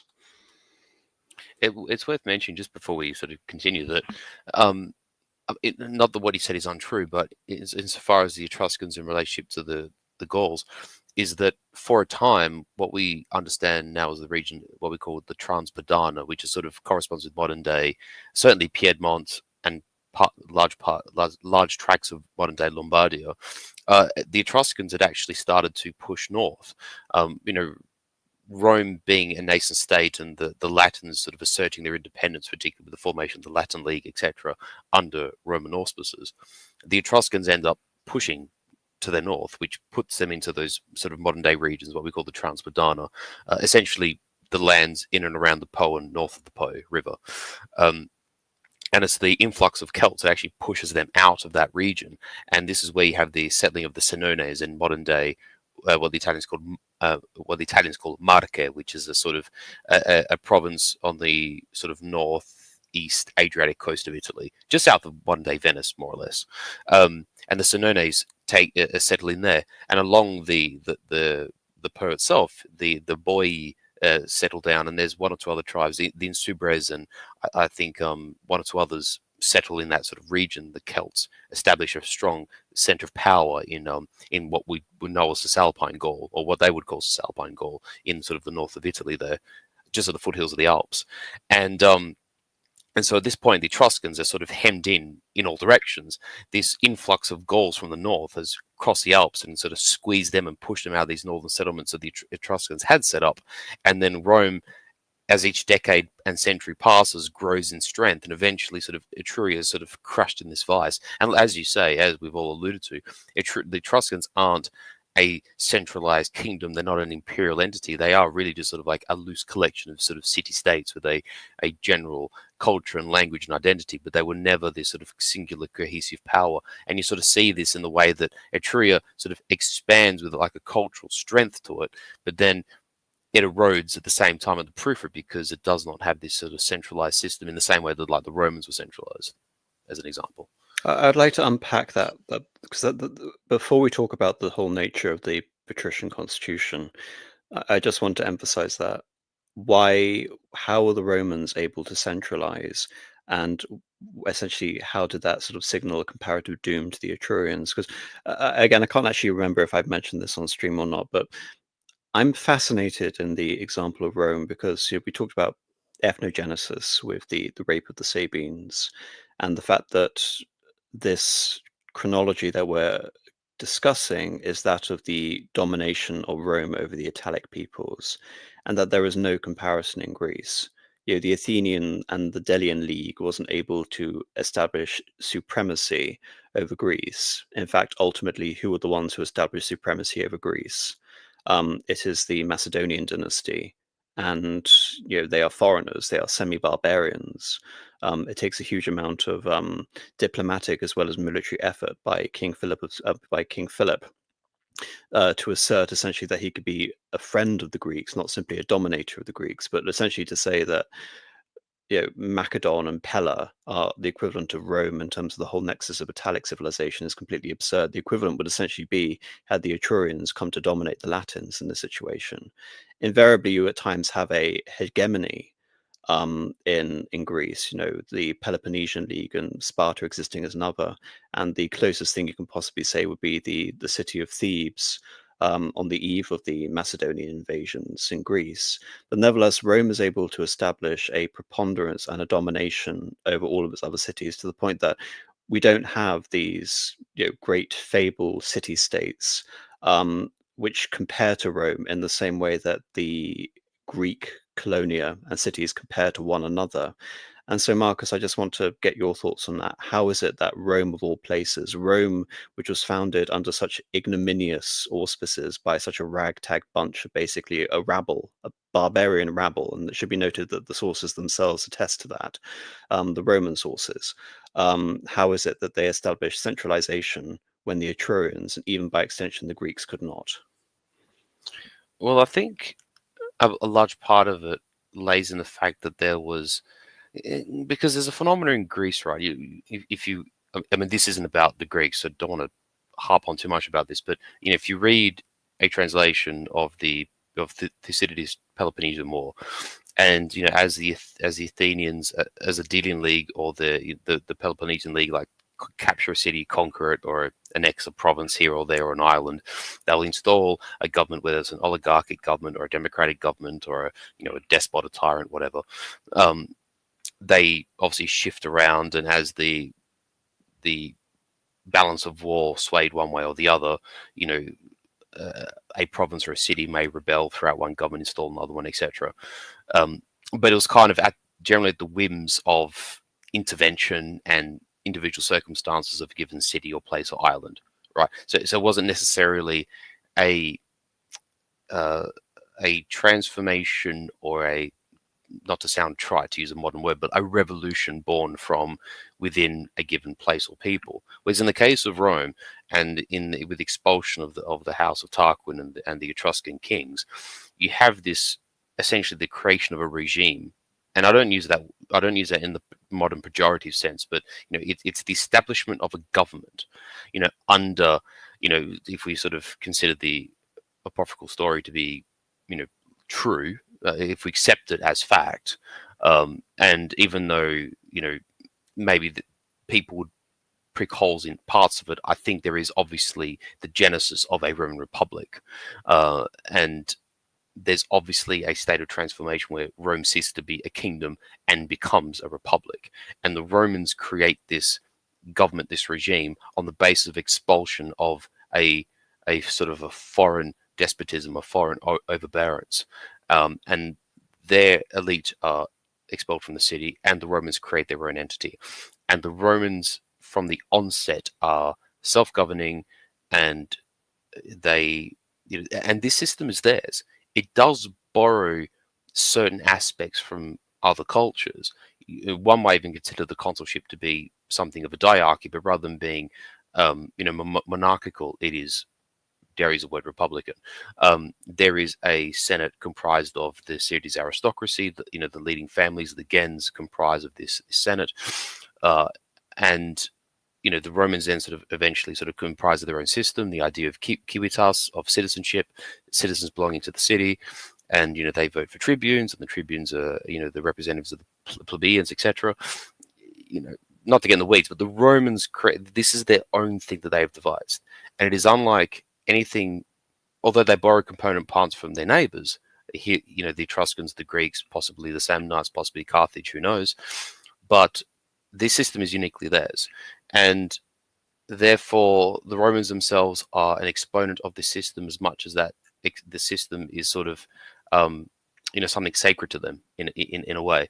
And I think, in part, that is for me, I consider that a fundamental reason, at least part of the reason, why the Romans are successful and so profoundly successful despite even the setbacks they suffer. And this point, when I say this point in history, I mean through the Republican period writ large. And then secondly, I think because the Romans are able to devise of a system of their own, volition, born out of their own sense of necessity, I think they're able to create a system which is, dare I say, like more effective for their circumstances, and one which probably leans into the, dare I say, the sort of virtues which would have been sort of conducive to, what the Romans called the mos maiorum, which would have, best embody the Roman people. And so, for them, I think this array of institutions, it interplaying with their identity, and being able to establish a government, sort of all these things layered together, is a major reason for their success. And on top of that, they can actually pin this. They're actually able to. They're able to, in reference to this system, this government that they create, they can actually identify it with, a certain group of people. And obviously, think of the rape of Lucrezia, and the fact that that is the straw upon the camel's back, which creates a circumstance of the expulsion. Well, it's Brutus. It is Lucius Brutus, the sort of progenitor of the Brutii, who's the man who leads the revolution against the House of Tarquin, and it's also Lucrezia's husband who is a part of that, as well as I think there's another relative who's involved with the expulsion of the Tarquin. But these are the men who sort of who devise of this system and end up being its leaders from the onset. And I think that is unlike any other story, certainly from that part of the of their world, never mind the wider Mediterranean or the wider ancient world. I think there's something specifically unique to that. I think you bring up so much of which is actually wonderful in that assessment, and I want to go further a bit. So you mentioned again, how do we reckon the deposition of Tarquin and the the foreign authority of the Etruscan dynasty, or rather, do we consider it to be a restoration and a restoration of the monarchy as constituted under Servius? Because what is remarkable about and you've also anticipated a lot of what I want to come up to in a reading segment at the end of this. What is remarkable about the Roman constitution is that so much of it is founded on, you can say, the growth of the conception of personal liberty, indebted in this idea of civitas of the city and of becoming citizens of that city. But never is that made at the expense of the power of the state, of the magistracy. And so the power of the monarchy isn't abolished. And in fact, Mommsen actually has a wonderful way of referring to this. When the consulship is established, the consulship doubles the monarchical authority. It doesn't dispossess it. And sorry, Bo, you seem to be having some internet problems. Glad we haven't lost you. Yeah. And it's also represented in the figures of the lictors. The lictors are attested again in the legendary sources as far back as Romulus himself. Whether the consuls are attended by the 12 lictors, or the dictators are attended by the 24 lictors, the fasces, the symbols of Roman authority, the acts, the implementation of justice. Everywhere you are seeing these symbols and the offices which are concurrent with this system, which again, on the one hand seems indomitable, yes, on the other hand, we're talking about the growth of a middle aristocracy. We're talking about the elevations of the plebeians. We're talking about the plebeians being able to appeal to consular and even dictatorial authority.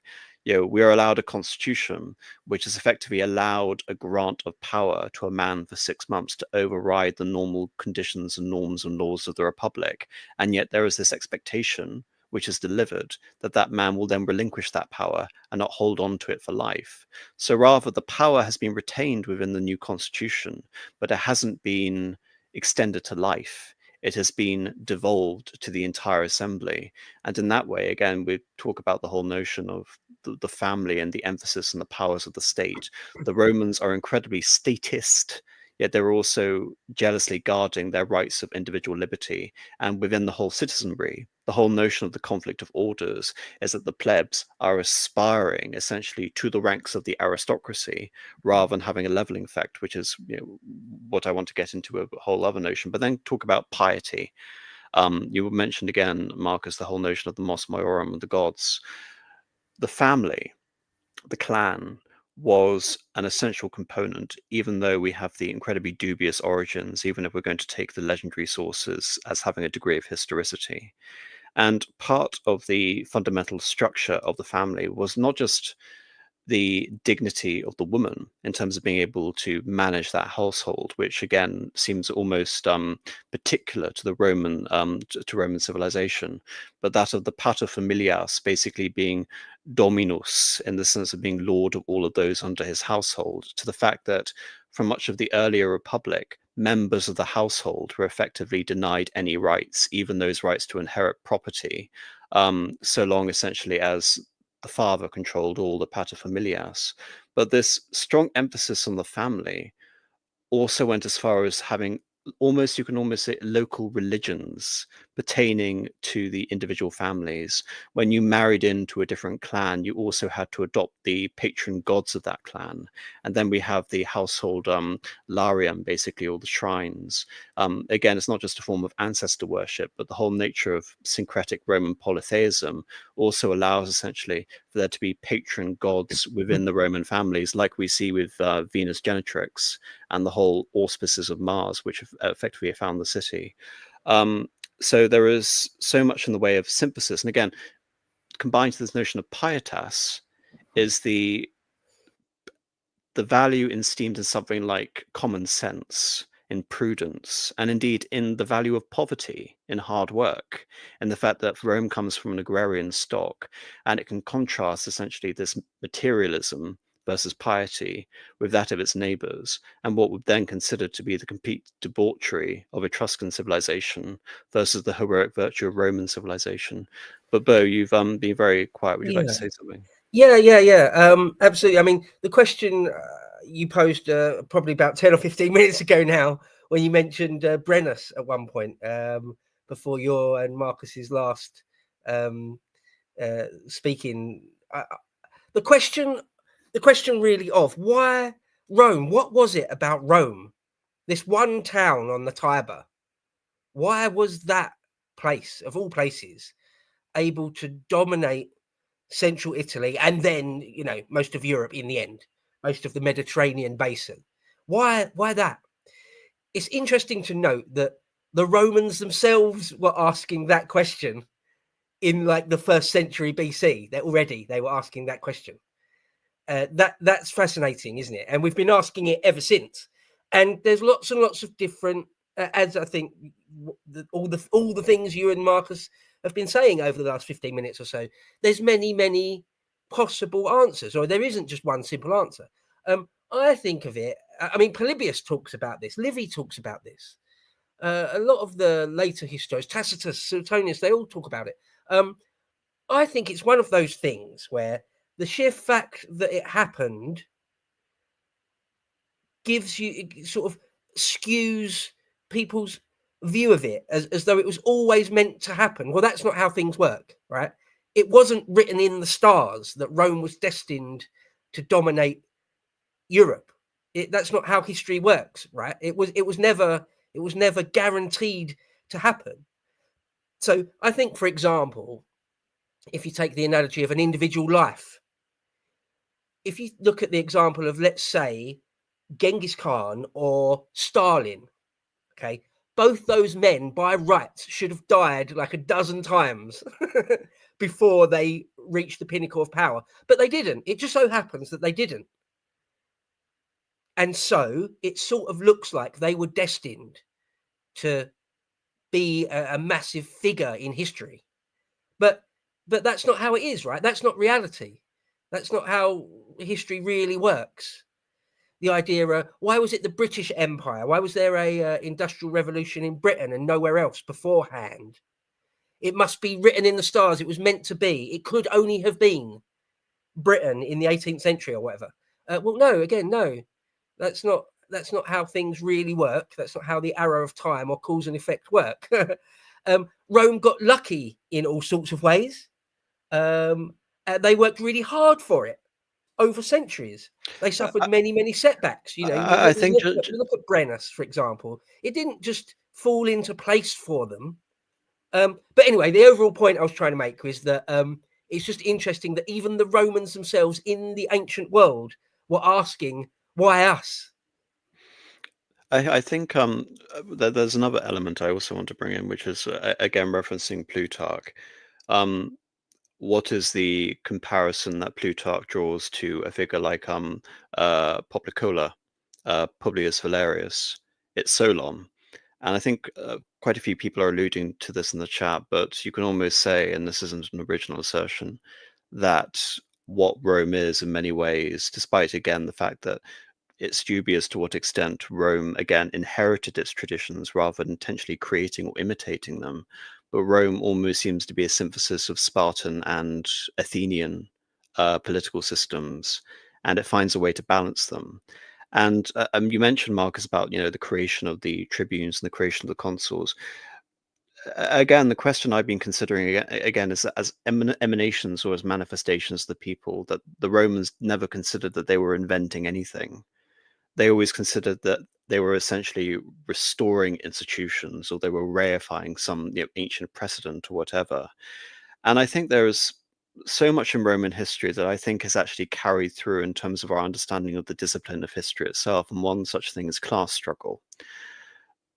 Rome, throughout the entire Republican period, can be viewed to some extent as a period of class struggle, but not necessarily in the way that we commonly understand it today. On the one hand, you have the conflict of orders, and then, as you both know, we have the servile wars, which is a different order of class struggle between the slaves and the Roman citizenry, and indeed the social war between the other Italics and those who were lucky enough to have Roman citizenship. But the emphasis here essentially is that for a large part of its history, to the point that it was able to coalesce and become an imperium over the other Italics, Rome was able to weather this conflict and synergize a system essentially, which allowed it to come to dominate and assume that hegemonic position. But there are also, you can say, more practical reasons as opposed to constitutional reasons as to how the Romans were able to do it. You mentioned, Marcus, the idea that Rome was the leader of the Latin League. Well, the ironic thing is, of course, in the Latin War, that it will be the confederacy of the lesser Latin cities against Rome. So in that capacity, you can say it failed in some degrees, because Rome had an internal constitution with how to deal with the orders of Rome, the plebs and the aristocracy, the patres, the patrician classes. But it also had to deal with a confederate identity, the fact that it was an alliance of various other Latin states, all of whom had different varieties of treaties with the Latin Empire in Rome. And of course, this was also more indicative on how Rome would conduct treaties with foreign powers like Carthage, and how the relationship essentially would be alluded to between various other cities as Roman friends, essentially, Roman clients or colonia. A remarkable thing about the expansion of Rome is that in many cases, again, it wasn't done by pure military force. In some cases, like the Equi were almost so insignificant, essentially, that they gave way. But when it came to the Volsci, the Romans essentially were able to establish colonia around various other settlements or cities. And then they were essentially able to effect a form of domination by stealth, which would then invariably involve some form of conflict. But in that sense, again, all of these other Italian states were confederated into the Roman Empire. But then you have a more formalized conflict when it comes to the Samnites. But again, what did the Romans, have that the Samnites lacked? In many ways, you can say the Samnites were more barbarian, but also more sophisticated than the Romans. But because the Samnites were in close proximity to the Greeks, the Samnites essentially were the first to really inherit the Greek philosophical tradition to some extent. But because they were also hill-dwelling peoples, and because Samnium and the other great confederate cities of the Samnites weren't nearly as strong as Rome, the Romans effectively were able to, as we saw with the Punic Wars, conduct basically a series of encirclements to destroy or confederate the Samnites over a course of half a century, to the point that when we get to the Wars of Pyrrhus, the Italic people are basically united. It's interesting again to see how a figure like Pyrrhus of Epirus would have done against a disunited and conflicted Italic people between the Samnites, between the Volsci, and between the Latins. There's even a possibility at the same time that Rome is finally beginning to consolidate at the end of the 4th century BC, that Alexander the Great has decided to turn his attentions to Italy and consolidate the Greek states of Magna Graecia. And it's perhaps again fortunate for Rome that just at the point that they're finally beginning to consolidate into an empire of the Italians, that Alexander the Great dies and the empire is divided among the Diadochi. But again, just other interesting points to consider, that often the Romans would consider a strategy of divide et impera, divide and conquer. They hated the idea of confederations around them forming. If anything, again, that was the worst form, essentially, of encirclement. So they would try and isolate the city and form a unique form of subjugation. And again, this varied from city to city. And in the case of the Etrurians, up until they were finally conquered, the Etrurians were more so dominated as opposed to assimilated by the Romans. And indeed, what's remarkable about Etruscan civilization is that we see remnants of Etruria shining through even during the period of Augustus, essentially. The Romans didn't simply erase their culture. They dominated in many ways and formed alliances with the cities. But just some points, I want to get your thoughts on this. One point I just wanted to quickly make just before Bo jumps in is that Bo made a remark about even in the 1st century BC, the Roman writers are asking themselves, how did this come to pass? What is it about us that made us this way? To use a modern phraseology, asking themselves what was the secret sauce to our success. This also plays into another question that the Romans, unique, and something which you alluded to, AM, in terms of like the old stories of Rome, where the Roman writers could have chosen to embellish things and made things sound to be nicer than what they were, or they could have chosen to have, lied via omission about the less, glorious or less moral portions of the history, parts of it which are actually quite, certainly repellent to the modern sensibility. But even in older past times, they would have considered, in varying degrees, either abhorrent or ghastly, say. Another questions the Romans ask themselves at the same time that they're asking this question about, what made us special, what was, our at the root of our success as a society and as a nation and a people, is you also have certain figures such as Cicero is one example, Cato the Old is another example. I believe Sallust and trying to think who the other writer is. I think Senna slightly touches on it too, but he's a little bit later. I'm trying to think another writer.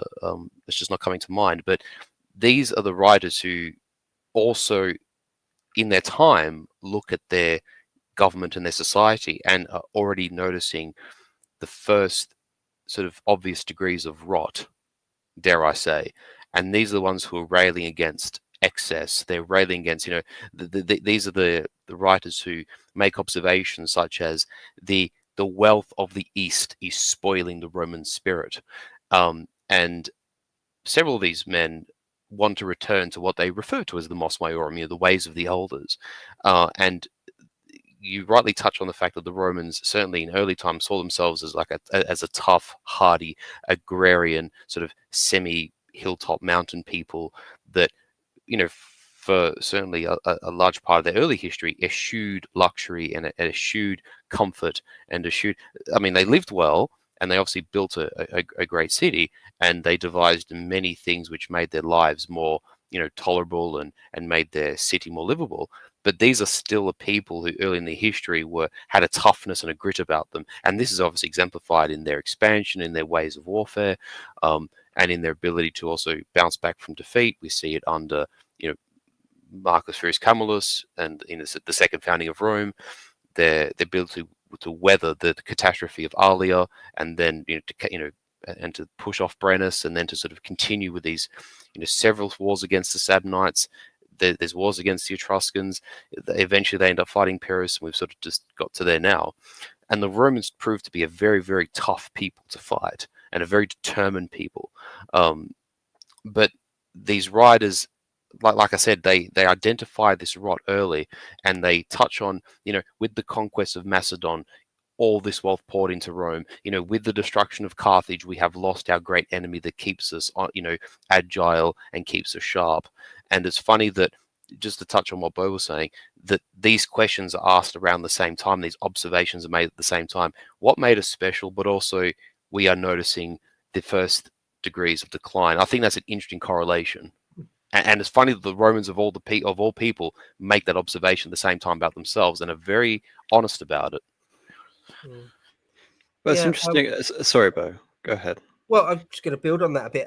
Marcus mentioned there the idea, the concept of the mos maiorum, the customs of our ancestors. I mean, that's what Polybius says, and Livy to some extent, certainly. The idea that they're looking back from the 1st and 2nd century, or really 1st century BC, or from the age of Christ, the 1st century AD as well.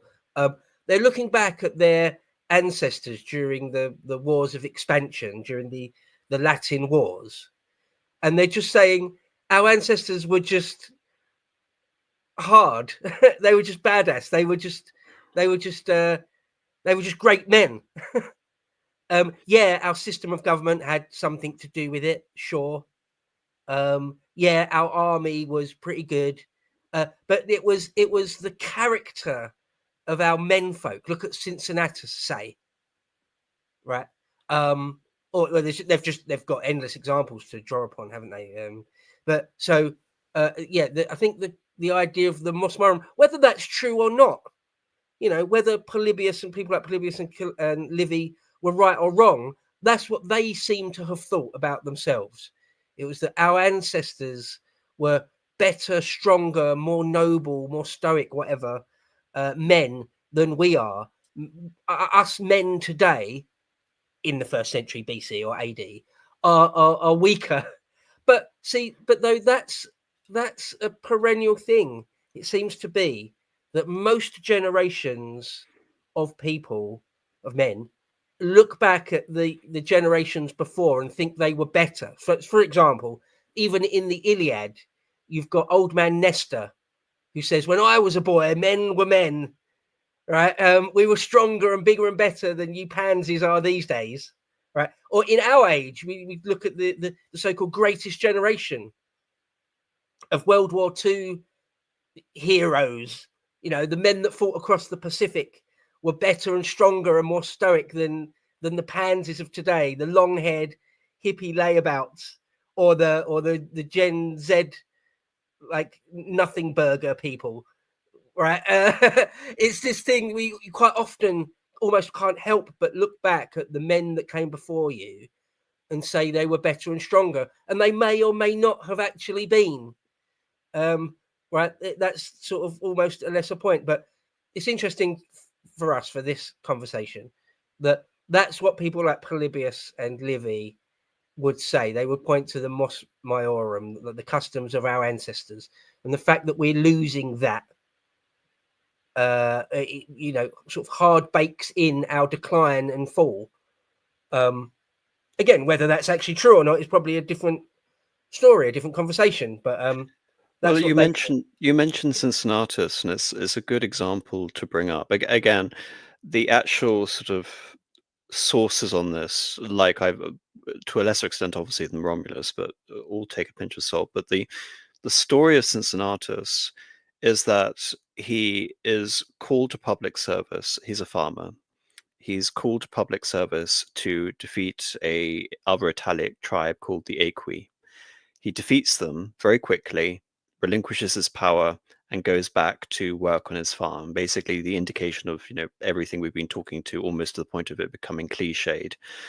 This example was so parroted that George Washington consciously styled himself on Cincinnatus, and that's why we have the city of Cincinnati, sorry, in America today.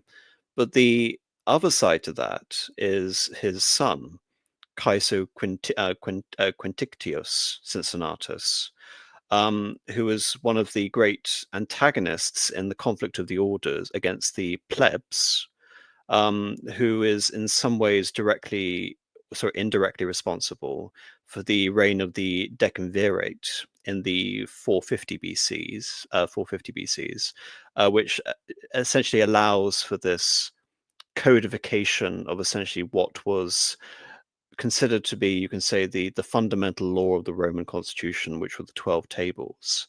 So again, on the one hand, we have the parroted example of Roman virtue, and then we have the ruthless preservation of the rights of a certain class within Roman society, two sides of the same coin represented in two generations effectively. But I would also, I'm going to leave it here and go to this reading segment, but again, in terms of talking about the decline of sort of Roman virtues or whatever, you could almost say that it is true to say that Roman virtues were no more in evidence than when they were representing this period of consolidation of the Italic peoples, when it became obvious that Rome had become a civilization. And that's the point really where I want to get us at when it comes to a conversation. Because in the succeeding century, in the 3rd century, Rome develops a historiographical tradition. It develops an artistic tradition. It develops an architectural tradition. It expands its military horizons beyond simply being a land power, innovating beyond, say, for example, the rigid pike formations of the hoplites or the Macedonian phalanxes, and then being able to adopt more flexible formations to deal with hill conflict, etc., which will then ultimately evolve into the recognizable Roman legions that we see, particularly of the Punic Wars, and then the invention of a naval tradition, which is basically again stolen from the Carthaginians during the First Punic War. So all that just to leave it there, again, talking about this whole notion that we're talking about a class conflict. Indeed, we're talking about an overall consolidation of a people, an Italic people, to the point where we arrive at Rome, where it seemed that they had become supreme within the peninsula of Italy. And almost more remarkable is that they weren't the largest state in the Mediterranean by the beginning, essentially, of the 3rd century BC. But they were in many ways the strongest because of these virtues, because of Roman law, because of the constitution, because of the whole, again, nature of its people, that they were able to conquer the Mediterranean in a way that, say, for example, the Antigonid kingdom of Macedon, or the Seleucid Empire, or the Ptolemaic dynasty, or even the Gauls, would never consolidate, even though there was that very belated attempt in someone like Vercingetorix, or even the other Greek principalities that are able to survive the hegemony of the Macedonians. But yes, what essentially is the point at which they become decadent is the point essentially at which they become mass slave societies, and then we have the Servile Wars. But anyway, I want to bring up this reading segment, which is a roundabout way, and again, I'm going to fully acknowledge this. We've been emphasizing the significance of primary sources. Well, this is a translation of a Italian historian's appraisal of an early Italian historian. This is Benedetto Croce and his summary of the works of Giambattista Vico. Vico is the principal reason why I'm interested in this period in terms of the reification of the Roman constitution and Roman law, and how this essentially acts as impetus in terms of Giambattista Vico's studies into the whole nature of the historical discipline itself. Because we've alluded to the various forms and abuses or uses of history throughout the stream. And Vico has always been a great inspiration for me, and I've arrived at this topic through Vico. But nevertheless, I found this rather short segment, it's only a 10-page segment, which really gets at many of the things that Mark has especially brought up with regards to the whole sort of virtue of the Roman people in terms of being able to animate not just the institutions themselves, but the animating features behind those institutions, and how we can essentially read history from that. If you want to read along, it's cited in the description. And as always, either of you, please do interject if you want to say something.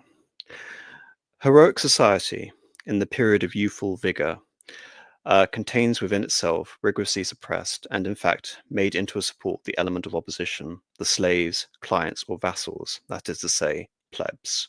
And again, this is the element of class conflict, which I believe is baked into the whole Roman constitution, and at many times they're able to resolve more successfully than at other times.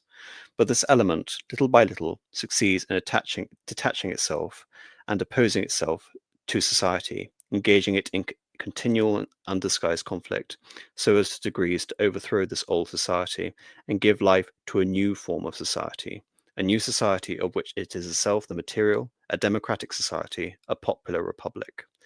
Vico believes this process to be uniform to all peoples, and since references to other histories other than Rome are absent or very vague, the description in the new science effectively really should pertain to the social history of Rome. And again, this is something that Vico would claim to write of universal history, etc. But his milieu was Rome. He was a Neapolitan philosopher and historian working in the late 17th century and the 18th century. He never really achieved fame during his lifetime, but in many ways he was an antecedent to so much of what I consider to be the bedrock of the historiographical tradition from the 19th century onwards. So in many ways, he's a post-Enlightenment figure before the Enlightenment. Vico's guesses about the population and primitive culture of Italy are of no great importance. And again, I need to emphasize that what I find frustrating about this period of history, which I've tried to sort of work around it in many ways, but the idea that Asterix history, so much of it is based on speculation, and it's therefore very much removed from my comfort zone. The subject belongs to archaeology and ethnography than to history, and Vico did not make a special study of it. In his De Antiquissima Sapientia Italorum, which means on the ancient wisdom of the Italians, he had provided the origin of Rome with a basis in an Italian civilization. This is quite interesting, actually, of high antiquity. He believed it was earlier than the Greek and derived from Egypt, which the Romans absorbed in a manner agreeing with their character, by rejecting, that is to say, its theoretical hypothesis while taking over their practical results, just as they adopted from the Etruscans their tragic religion, their arts of tactics, and later adopted the laws from Athens and Sparta. In this way, their ignorance and savagery remained unchanged, and hence they spoke the language of philosophers without being philosophical. In his later writings, Vico still for a time maintained the priority of independence of earlier Italian civilization as regards that of the Greeks, and considered Pythagoras less as a founder than as a student of Italian wisdom. I was trying to actually find this specific book, but I wasn't able to get a hold on it just before this conversation. But again, this notion, it's not completely preposterous. Marcus, we see it in Cretan civilization. Mm-hmm. The idea that there is a link to Crete, early Crete, and Minoan civilization that is purportedly to be stronger to Egyptian civilization than it is to Rome. But even Vico himself would basically distance himself from this illusion. But again, it's the conclusion which interests me more in the fact that he got the working essentially, which is the ignorance and savagery remained unchanged, but they spoke the language of the philosophers. Do you think that's a fair assessment of the Romans? In a sense, because there's always this sort of, I don't know if you'd necessarily call it a trope, but for those who are fans of history and have a sense of humor, often encounter the idea that oh, the Greeks devised it, the Romans did it, in that the Greeks were the thinkers and the Romans were the doers. And I think this does, and that's not to say that the Romans themselves didn't actually think and that the Greeks themselves didn't do. Obviously, the truth lies a little bit in the middle, but it does, in my mind, it is a bit of a tipping of the hat to the propensity that the Romans had, particularly early Romans in its Republican era, this obvious knack for pragmatism, And for because someone here actually wrote, and I sort of agree with them. I've sort of said as much in past streams about here you go. Synicus says a key national trait of the Romans was their adaptability in weapons, tactics, culture. The way they became a sea power to rival Carthage during the First Punic War is a rather unique feat, and that's true. And that is that the Romans, whenever they would encounter something superior, would be not shy in adopting it or modifying it to suit their ends. And I think the sort of the mental picture or the idea of they could read philosophy without necessarily being philosophical. I don't know if that's true, but in a way, I kind of interpret it. I sort of reverse engineer the proposition and sort of think to myself, these are a pragmatic people who have the ability to sort of understand the cerebral and the intelligent, but can apply it in a practical way into the world around them. And I think that is, for me, one of the real hallmark traits of the Romans. And the way that that is described, I think, lends itself to the great strength that the Romans had, certainly in its early history. That's just a way of interpreting it. I don't know if you guys agree or disagree, but that seems obvious to me. No, the adaptability I think is a key feature, but I'm more interested to hear what Bo has to say about this. Yeah, no, absolutely. That's a classic observation, and there's just no denying it. I think for me, it quite often boils down to, or it seems to, in key moments, is sort of a stubbornness of character, a complete denial of, or a complete negation, or they just refuse to give in. Put it that way. They a number of times. The classic example is like when Brennus is going to sack them, rather than giving in, they'll just sit in their homes and wait for the barbarians to come in and kill them. Or when Pyrrhus is on their soil and wants to treat with them, when he's got a very strong hand, they just refuse. When Hannibal does the same thing, he wants to do prisoner exchanges or something. No. Like after Cannae, or you're going to give in, right? No. Not even. It's not even possible to think that they would. Just a number of examples where whatever that thing is, whatever that magic thing of in their character was, to refuse to give in. There's that old saying, isn't there, that you're not vanquished until you think that you are, right? The enemy hasn't won until you think that you've lost. There's various ways to say that or translate that, but yeah, there's a recent like sort of Twitter meme that goes around. Was it like all defeat is psychological until death or something like that? Like basically that's yeah, the way the Romans interpreted it. yeah, Yeah. yeah.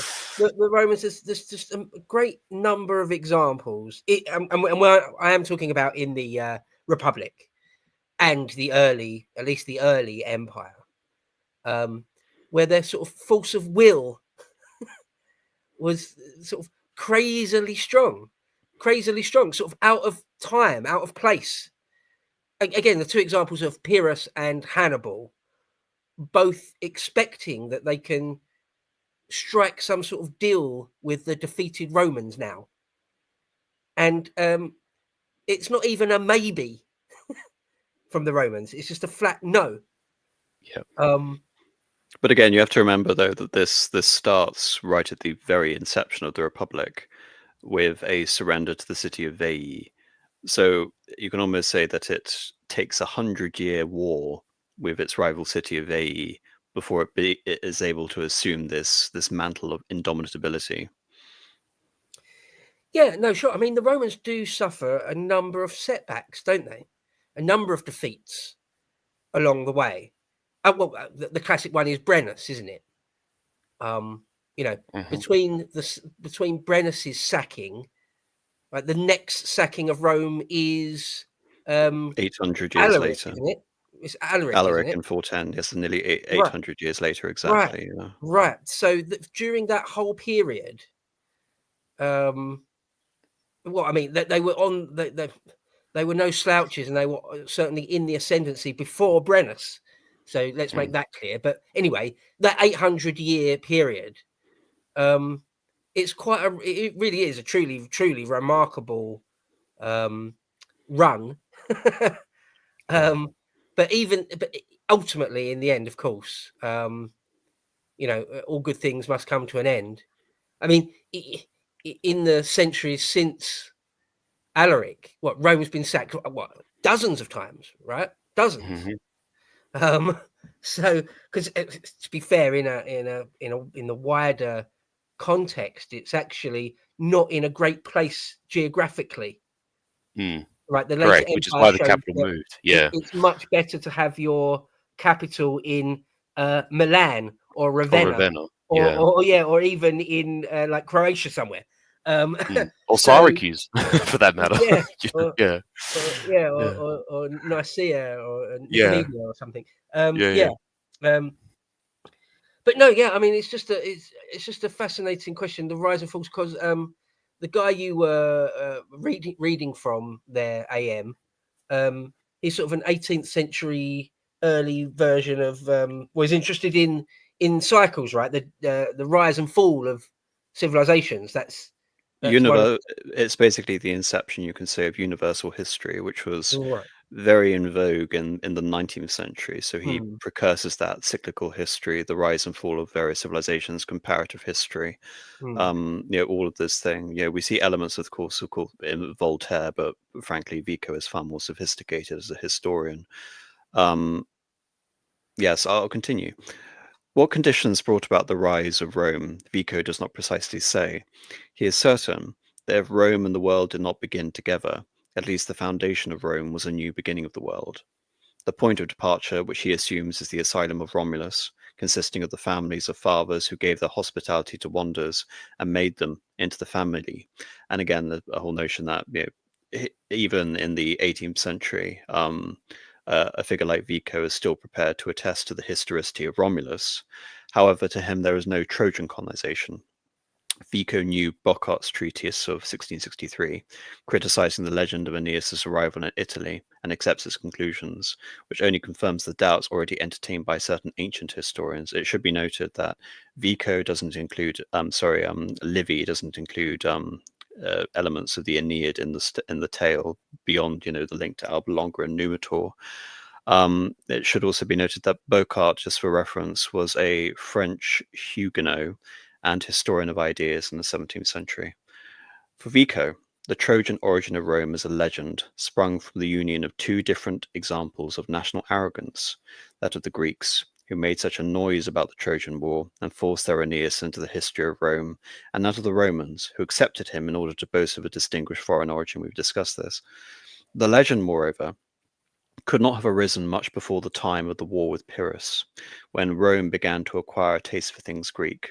And again, that's, you can say, the question mark between so much of the historicity of the things that we're discussing is, to what extent is so much of the character of Roman civilization self-reflection in a sincere sense, or as in a historical sense, or as in a moral sense, in the sense that we are inheriting so much from Greece and Carthage and other civilizations in the 3rd century, how much that colors the true extent that we can reflect on the nature of Roman civilization before that, when Rome began to acquire a taste for things Greek.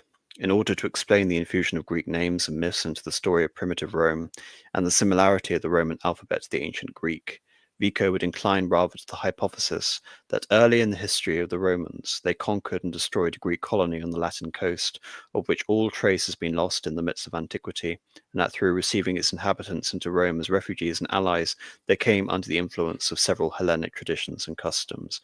Obviously, this was exposed more with the Samnites, but again, given the fact that Rome existed adjacent to a trade route between Syracuse and Massilia, and the fact that it grew from a farming community into a emporium for all of Latium, it would seem that this is likely from at least the 6th century onwards. Vico does not spend much time over the historical events of the royal period. Here, in fact, lay one of the chief differences between his criticism and that which had already been originated and was continued after his time dealing with the first centuries of Roman history. Vico aims not at substituting historical for legendary anecdotes, but understanding the essence of institutions and the ways in which they change. He uses two guiding principles, as we have seen considering the royal period. First, there was a period not of monarchy, but of aristocracy, and therefore the type of heroic society or the patriarchal republic is applicable to it. And again, that's a point I've been trying to reference in terms of the continuity of the institutions and the society, as opposed to the aberrations, of which Romulus is just simply a reflection of that. Secondly, that the names of the kings in many ways are symbols or poetic characters for the institutions of the society. And again, this is an early idea of the legendary kings having names that are basically back-forming onto, again, which would later go into Mommsen and later into modern history.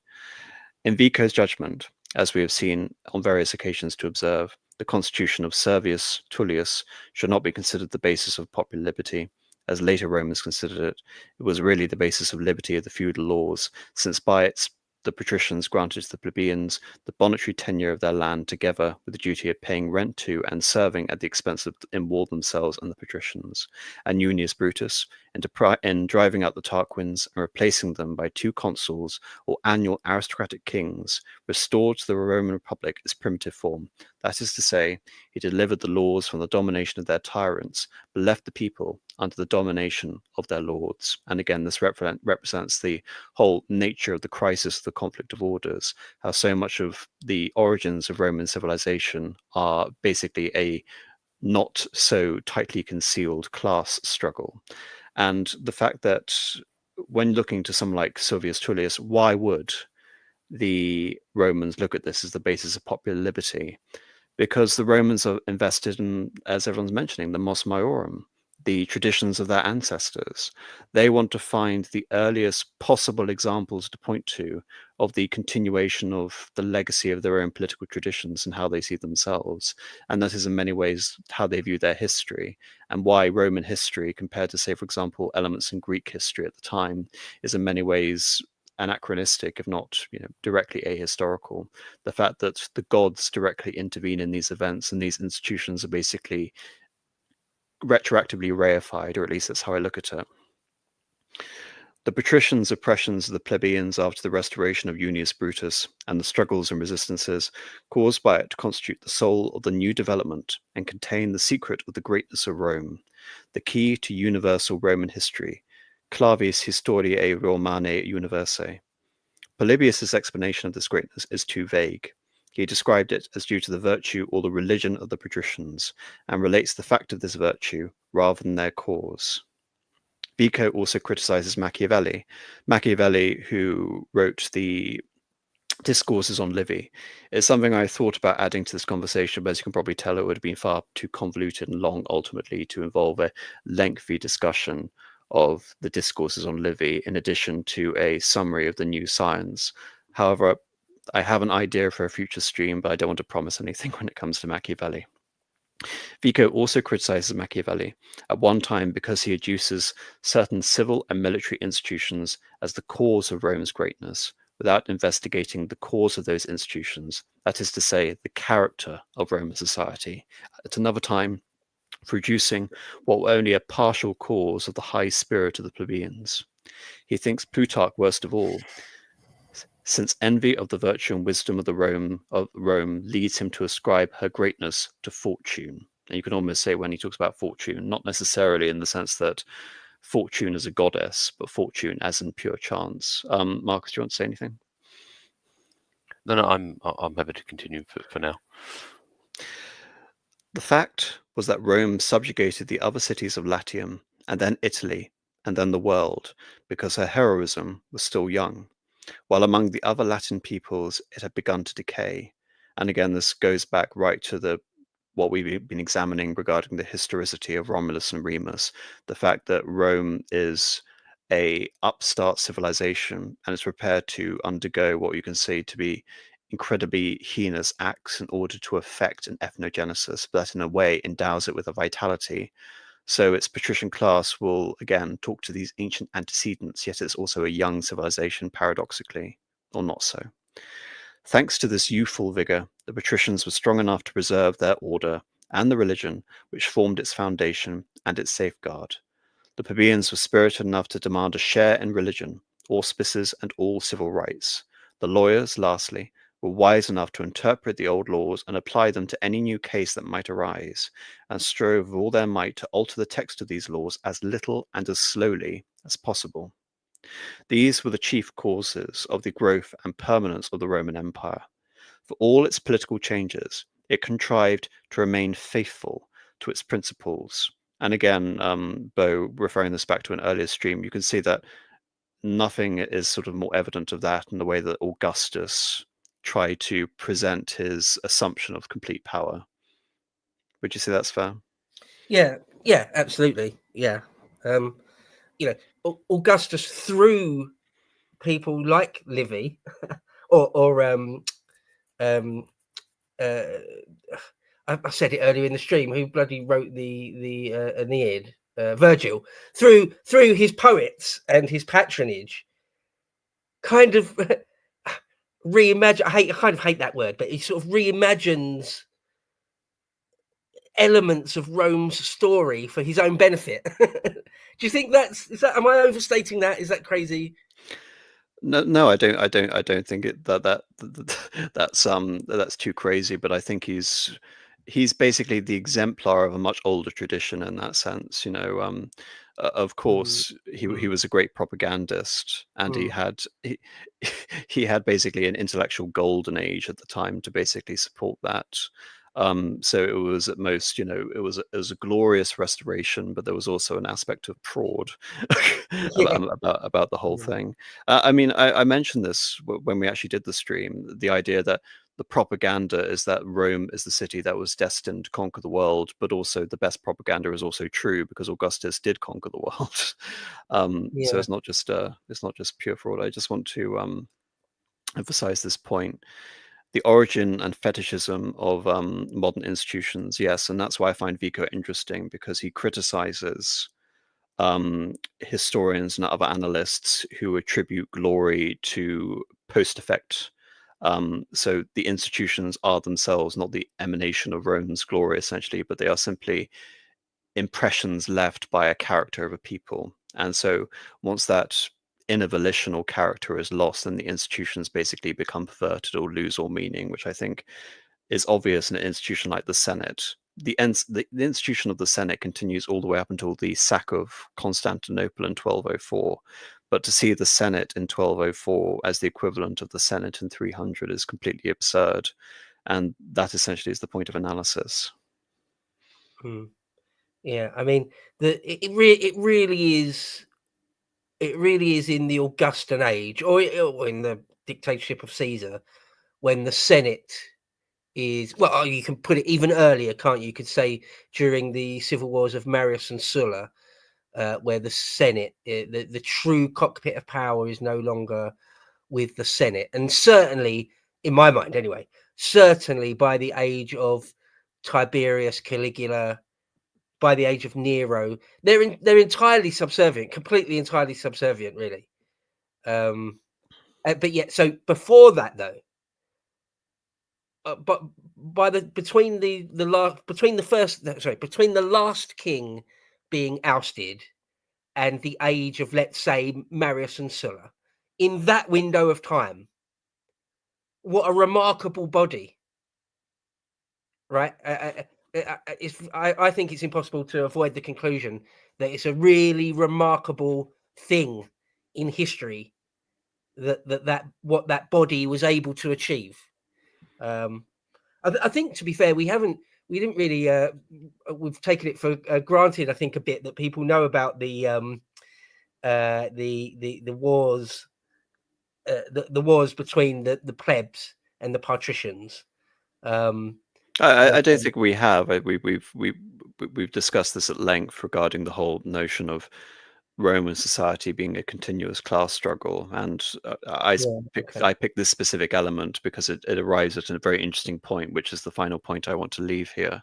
okay, And just to emphasize this point, yeah, prowess in war was another result of the rivalry of the orders, since the nobles were naturally consecrated to the safety of their country as the only means of preserving their civil privileges of their order, and the plebeians accomplished brilliant deeds in order to prove themselves worthy of patrician honors. And again, this is the classic whole notion of the second estate or the military orders. Of course, in Rome we have the origin of the knights in form of the equites, the cavalry, and later the comes, who would later become the counts. But that archetype is the basis, you can say, of patrician legitimation.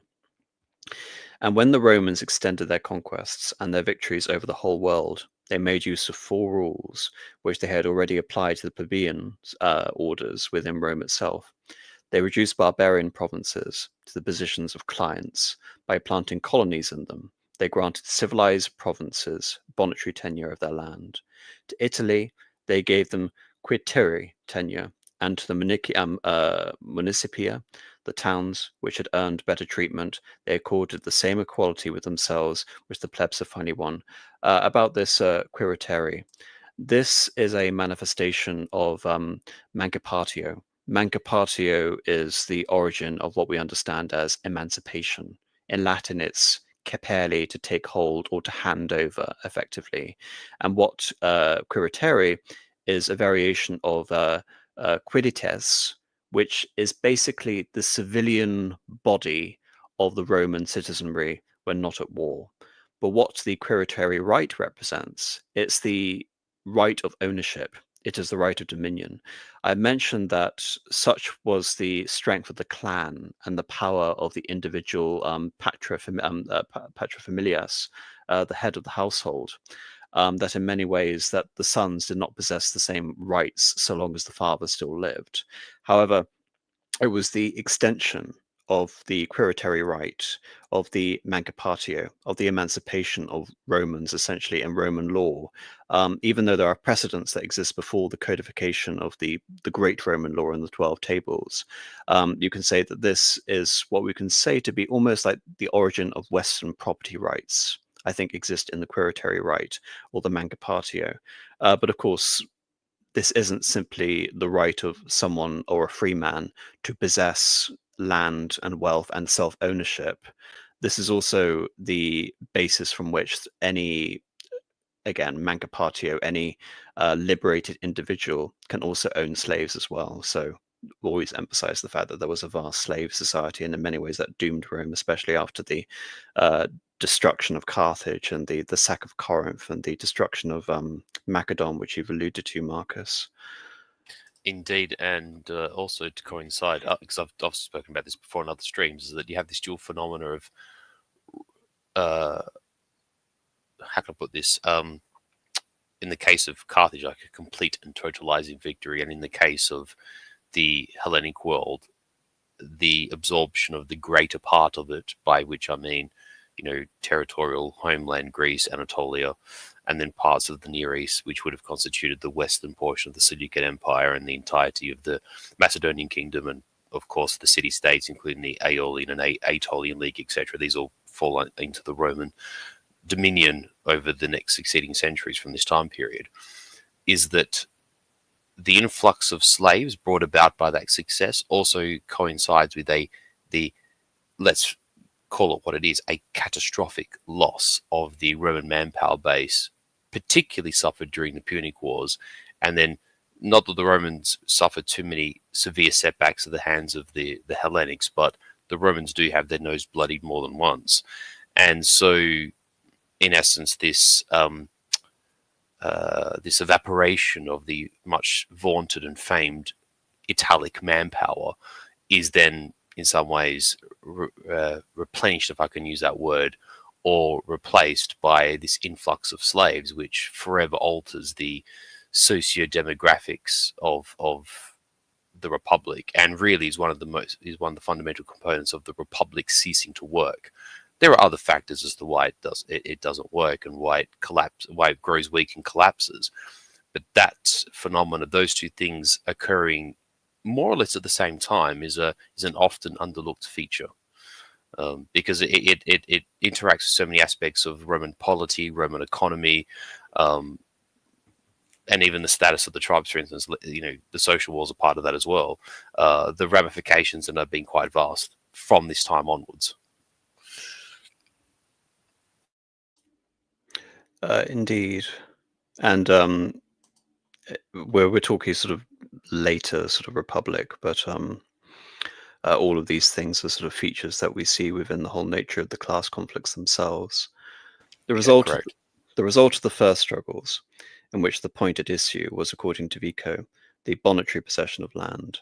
And just to emphasize this again in terms of Roman law, as far as I can understand, this is a prospect known as uuscapio, which is, you can basically say, the acquisition of legal property, just to emphasize what bonetary possession really means, a right already recognized in the constitution of Servius, but cancelled by the nobles in return for the arrears of rent.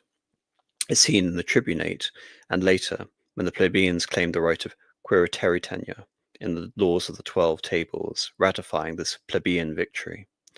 But the laws of the 12 Tables represented at the same time the victory of written law, the end of the secrecy with which the laws had been fenced round by the patricians, who alone knew, understood, interpreted, and therefore applied them as they saw fit. The publication and codification of a written law cannot have been benevolently granted by the patricians out of that anxiety not to despise the wishes of the plebs of which Livy speaks. Rather, they must have resisted it with all the stubbornness which Dionysius of Halicarnassus describes and expresses in the phrase, Moles patrios servandos legis feli non obitere. Our fathers' customs must be preserved, and laws must not be passed. But again, it's almost, yeah, I hate to bring a Catholic analogy, but it's almost Protestant. This idea that the law must be translated, it must be codified, and it must be accessible. And in that way, the written law, the pleb becomes essentially the lawyer, becomes the interpreter of that law, and then aware of the written law becomes cognizant of their rights.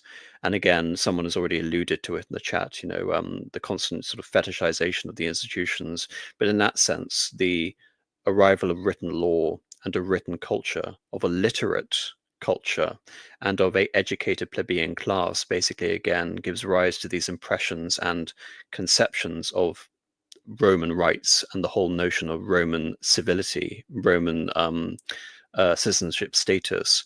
And again, you can say the essence of Roman civilization as opposed to a Roman culture, a Roman urban civilization. Later historians decorated the origin of the 12 Tables with various legends. They told, among other things, of the mission sent out by the decemvirs to Athens to bring back new laws, a tale given by Livy and Dionysius, but unknown to Polybius and discredited by Cicero. Cicero, by contrast, is much later than these other writers. Obviously, except for Livy. However, in the savage aloofness of primitive nations, between whom oral communication could have only been instituted by necessities of warfare, alliances, and commerce, could the fame of Solon's wisdom have crossed the seas from distant Attica to Rome? How could the Romans of that time have possessed such accurate knowledge of the quality of Athenian law as to believe it capable of setting to rest the strife between the plebeians and the nobles? How could ambassadors have travelled between Greece and those Romans who 72 years later, the Greeks of Tarentum could still maltreat as strangers? And what shall we say of the ambassadors who, returning, carrying with them Greek laws from Athens without knowing what they meant, so that but for the coincidence by which Hermodorus, the pupil of Heraclitus, an exile from his country, happened to be in Rome, the Romans could have been unable to make any use of this unintelligible and inaccessible treasure? Again, how could Hermodorus have translated the laws into Latin of such purity that Diodorus and Siculus pronounced it devoid of the slightest taint of Hellenism, and with a perfection unattained by any subsequent writer of any period in a translation from the Greek? How did he contrive to clothe Greek ideas in Latin, words so appropriate, for instance, as auctoritas, that Greeks, Dio Cassius among them, declared that their own language has no corresponding word by which to explain to them? Of course, the word auctoritas has been, explained elsewhere on this channel. Indeed, when we talked about Augustus, but again, auctoritas is not just authority, which is the derived authority, of the derived etymology of that word from the Latin. But auctoritas represents a form of personal prestige. It's not just institutional authority, but it's also personal authority by whatever way we can basically interpret that. But the point, and also, it also has a verb to convey gravitas as well, in a sense. Yes, indeed. And essentially what Croce is basically mocking by his allusion to Vico is something we see again in Plutarch with the comparison between Poplicola and solon, the idea that, how could these ideas simply have been transmitted and absorbed and copied by a culture that was effectively unable to even understand the words that were conveyed, when Latin and Greek and the synergy and the ability to translate really wasn't a thing until much later on in that civilization. And thereby the institutions had to have a particular Roman quality, not a exclusively foreign quality. Indeed, in terms of the sophistication of the laws themselves, again, it would just indicate the fact that there is a distinctive Romanness to them, which isn't simply a foreign importation, regardless of how we can say, for example, draw analogies to Athens, the Athenian constitution, or even the Spartan constitution, as we've been making on this stream.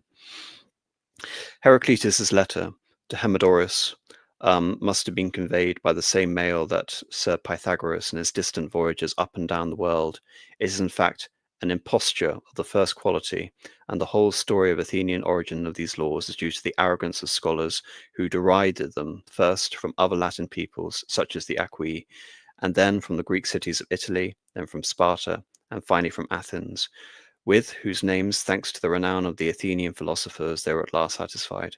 No doubt the laws of the 12 tables present resembles not only resemblances not only to Athenian or Spartan laws, but to those of various nations, the Mosaic code among them. But this is due to the uniformity of national history.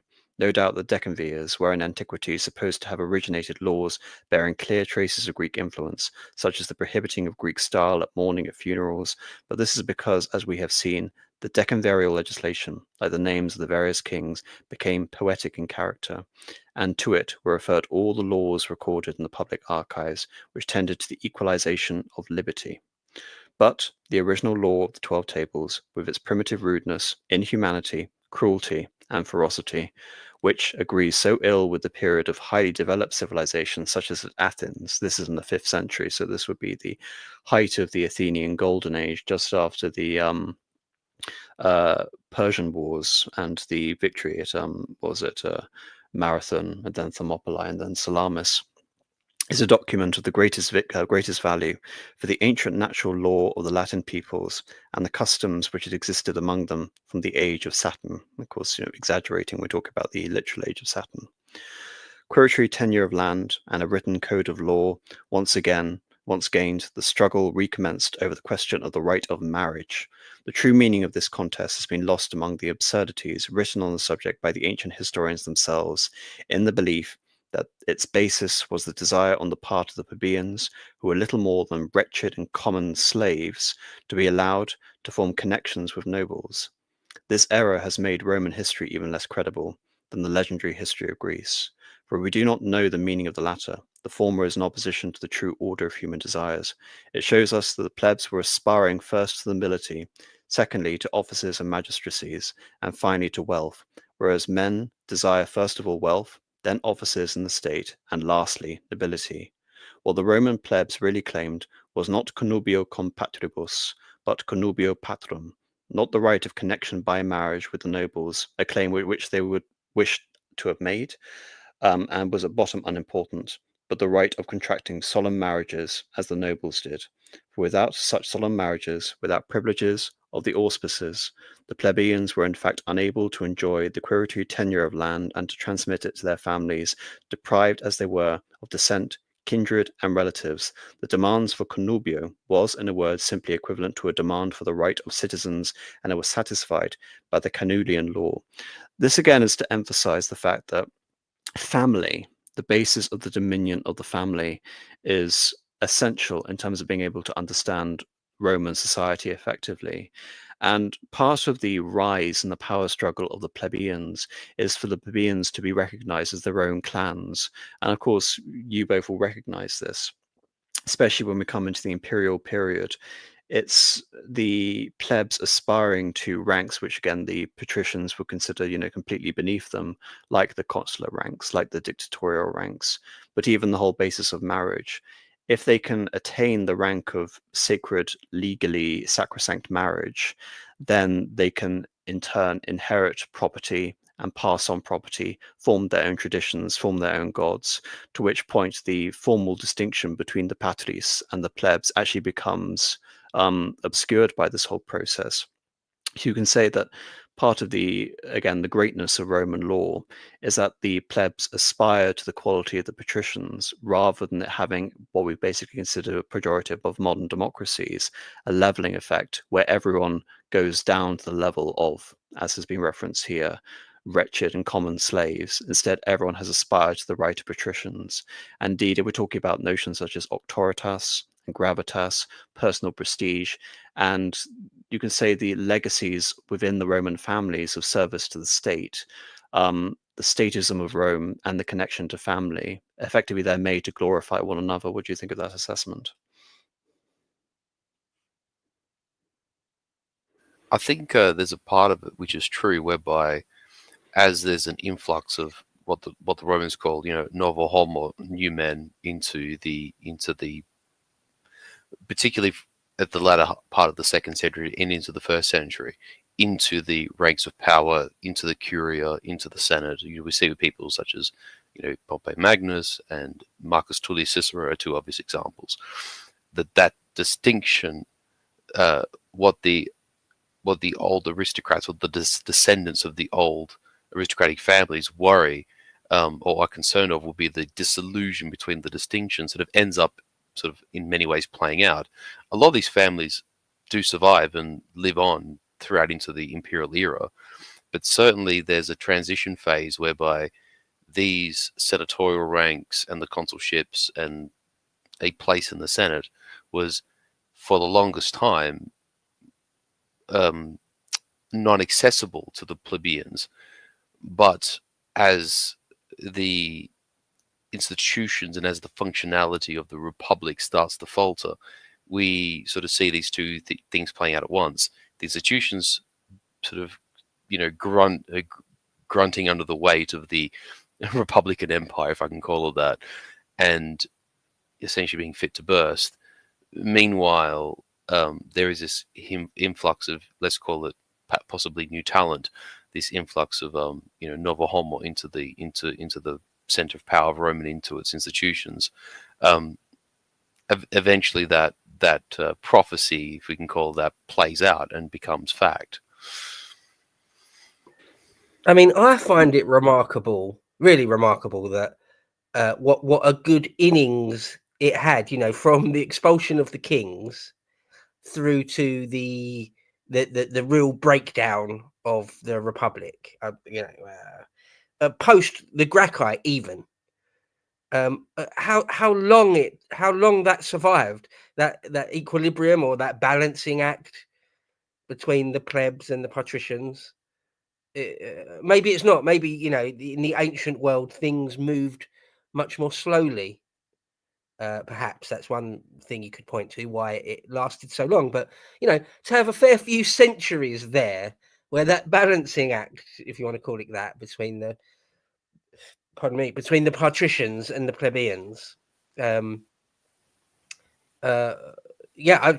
surprised it lasted as long as it did. The interesting thing, just to buttress your point, Bo, is that not only is it a reflection to say, oh, I'm surprised that it lasted as long as it did. That's true. But it lasted as long as it did, but also it remained as strong as it did in a state of ascendancy for as long as it did until it faltered. And even as it faltered and decayed, it then survived in decline. Those 2 points in conjunction are actually the most remarkable aspect of it, if you think about it. Because the Republic really spends, 300 years in almost perpetual ascendancy, maybe 400, almost half a millennia in persistent ascendancy until it then kilters over. That's not even the life of the United States, if you think about it. And that's just the ascendant phase of the Roman Republic. Yeah, no, good point. The next demand of the plebeians was for the privileges depending on public rights. Of these, they gained first the imperium, again the right to command in the traditional sense of the Latin phrase, together with the consulship, and lastly the offices of priests and pontifex, which carry with them knowledge of law. In this way, the system of seigneurial liberty, planned by Servius Tullius, grew into a system of popular liberty, and the census, which was originally paid to the patricians, was paid hereafter into a public treasury, out of which the expenses of the plebeians in war were paid. The tribunes now proceeded to demand the power of legislation, for the previous laws, the Horatian and Hortensian, had not made plebiscites binding on the whole people, except upon two special occasions which led to the sessions of the plebs, to the Aventine and the Uniculum respectively. To this new victory, which established the superiority of the plebs and transformed the aristocratic into a popular republic, was the Publian law, due to dictator Publius Philo, and decreeing that plebiscites should be binding on all the quirites, omnis quirites tenerent, which of course, the assembly of the citizens in peace, emphasis on peace and the seigneurial right essentially of defending the republic during times of war. The authority of the Senate came out of the struggle somewhat impaired, for while formerly the fathers had acted as auctores, with authority, for the deliberations of the people, they were now only the proposers of law to the people, which the latter then approved according to the formula submitted to them by the Senate, or else antiquated the proposal antiquo to vote against a measure and to decide to make no innovation, again, basically the right to veto. Besides this, the plebs won the last office to be conceded to them, that of the censor. The Petilian law, a few years later, abolished the last remnant of feudalism, the bond, the nexus, which made the plebeians the bondmen of the nobles for debt, and often compelled them to spend their lives in working in their private prisons. Again, it's interesting, isn't it, that we see feudem and the whole notion of bondsmen or later feudalism. However, this is a feature that was eliminated very early on within the life of the Roman Republic. And again, just an emphasis on the role of the censor in particular, which is that the censor, of course, is the upholder basically of public morality, whilst the Pontifex Maximus is there to bridge the connections between all the facets of the Roman state religion, however it manifested in all the various families, but also in terms of public rights and sacrificial institutions. But in the case of the censor, it's interesting that the censor assumed the role of determining the ranks of the senatorial class, which would not exceed 300, because that again, even in the case of Britain today, the monarch still officially holds over the right to determine who is in the House of Lords, and that is essentially the case in many other monarchical institutions. Even you can say in some Republican constitutions. I think, Marcus, I might be wrong. Can the president of Italy appoint a senator for life, or is there some convention to achieve that? I have to say I'm ignorant, so I don't want to actually give an opinion on that. I'm not too sure.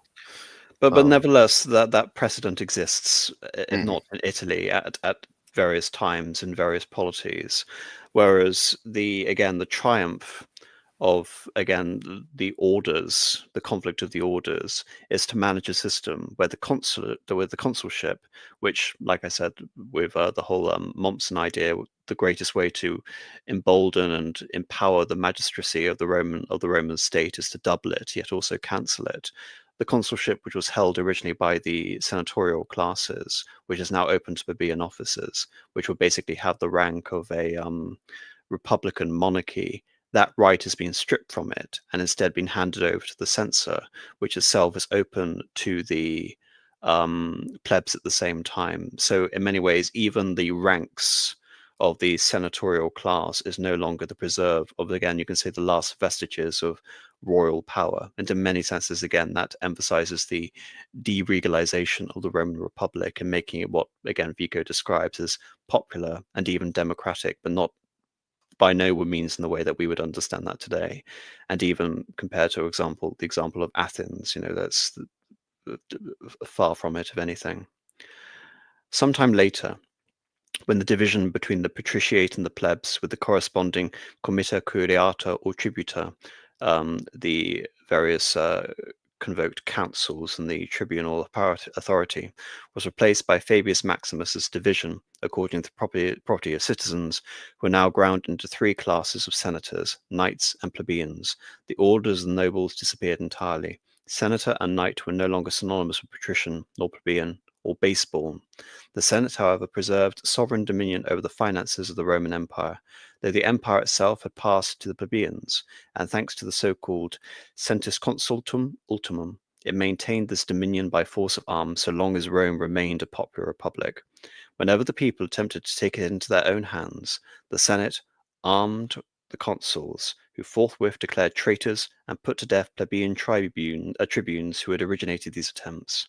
This may be explained as a right of feudal sovereignty, subject to a higher sovereign, a view confirmed by the language of Scipio Nasica when he armed the people against Tiberius Gracchus. Whoever wishes for the safety of the republic, let him follow the consul. And indeed, once the road of the to office was opened by law to the multitude which rules in a popular republic, there was nothing left in time of peace but to contest its rule, not by laws, but by force of arms, and for those in power to pass laws for the self-enrichment, like the Gracchian agrarian measures, resulting at once in civil war at home and unjust wars abroad, indicating again that this is no ideal situation. It's all a matter of compromise and how the legal practices of Rome ultimately devolved into civil war. And again, in terms of the Brothers Gracchus, Marcus, off the back again of the disastrous social effects stemming from the Punic Wars and then the influx of slavery. And you can say, as someone else has actually mentioned this in the chat, which is the degradation of the Roman aristocracy into a plutocracy. I think that's also fair to say. I would agree personally. With the triumph, sorry. I was just going to say another thing that hasn't been mentioned there, which comes through quite heavily, I think, when you read about the age specifically of the Gracchi, is granting citizenship to Italians. That seems to be a massive element. Well, that's I would say, in the social war, that's a legacy of the very nature by which Rome. I mean, I've been at pains to use my words very carefully. I haven't said that Rome represented Italic unification, have I? I've said that Rome represented Italic dominion or imperium, the right to command and the right to demand the allegiances of all these various states. You have the Roman colonia, and of course you have the land owned by the various senatorial elites and even the sort of high-ranking plebeians. But ultimately, each city was at various times entered into a confederation with Rome, either willingly or unwillingly, either through a treaty of alliance or as a result of previous subjugation. And as a consequence of this, there was no ethnic reason for this. This is again a result of contract, as a result of history. You can say it's very legalistic, and also in the same sense is also rather arbitrary. What determines a Roman citizenship is very much a consequence of family, and it's a consequence of history in this regard. And so what is Hannibal's great sort of backup plan against Rome when he invades Italy? It is exploiting the very arbitrary nature of the confederation of the Italian states to Rome itself and using that against Rome. However, even under times of so much stress, as we saw during the Second Punic War, when Hannibal was operating within Italy, especially after the Battle of Cannae, Rome still has this overall hegemony, preponderance, imperium over the other Italic states, that they eventually all come back into line regardless of that. So even that is more remarkable. But again, this question of the extension of Italian citizenship is as important in many ways, the confederation of the Italian people with Rome, as the conflict of orders between the plebs and the patricians. Moreover, just to touch that point ever so slightly, AM, is that it's worth reflecting that both during the Pyrrhic War and also during, as you say, markedly, the Second Punic War, where Hannibal is actively campaigning through the Italian countryside for the better part of 1.5 decades, is that even though some cities do flip and turn against Rome in favor of Hannibal, the strength of the system also is reflected in the fact that the greater number of them do not. Most of the Italian allies stay loyal to the Republic, stay loyal to Rome, and even in the darkest hour, which is essentially the day that follows the Battle of Cannae, and many people in Rome probably think it's over and we're done for. That typical tenacity of Rome and their utter sort of indomitability shines through. But it's also worth crediting their allies that either through willingly or through fear, the greater proportion of these Italian allies do not turn on the Romans and continue to fight alongside them with Hannibal. That's worth mentioning as well. Never so mind that others come back, but the greater part of them don't even turn in the first place. With the triumph of the plebs and the change of constitution from aristocratic to popular, again, just emphasis in terms popular, res publica, the public affair, the whole face of society had changed. In the first place, the aspect of the family changed. Here, during the rule of the patriciate, and by patriciate, Vico is referring to really the 5th century. Testamentary succession was admitted only at a later date and easily cancelled in order to keep wealth in patrician hands. Kindred, even in the 7th degree, excluded the emancipated son from the paternal heritage. Emancipation had the effect of a penalty. Legitimizing was not allowed, and it is doubtful whether a woman could inherit. But in the democratic society, since for the plebs' wealth, strength, and power all depended on the number of their children, family feeling began to grow up, and the praetors began to consider its claims and to satisfy them by means of the annulum possessiones, thus remedying the faults and shortcomings of wills and facilitating the diffusion of wealth, the only thing desired by the common people. A change took place again in the meaning of the institutions of property. The civil tenure was no longer a matter of public right, but was dispersed among the various private tenures of the citizens, now forming the body of the popular state. Eminent tenure no longer signifies the strongest kind of tenure, unencumbered by any actual charge, even a public charge, but applies simply to the estate free from any private charge.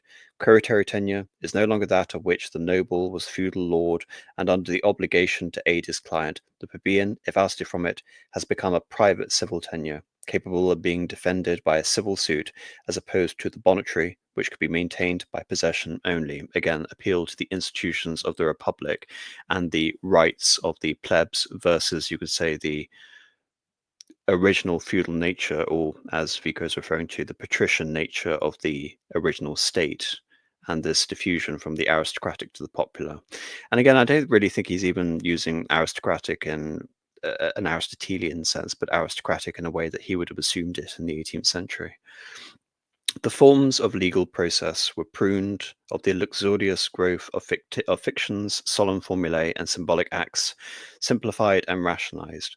The intellect, the thought of the legislator, was brought into play, and the citizens conformed to an idea of a common rational utility, understood as spiritual in value. Again, the city formed of august augury, the idea that Fortuna is married to Rome, the idea that Rome is basically a sacred enterprise, not just a sacred city.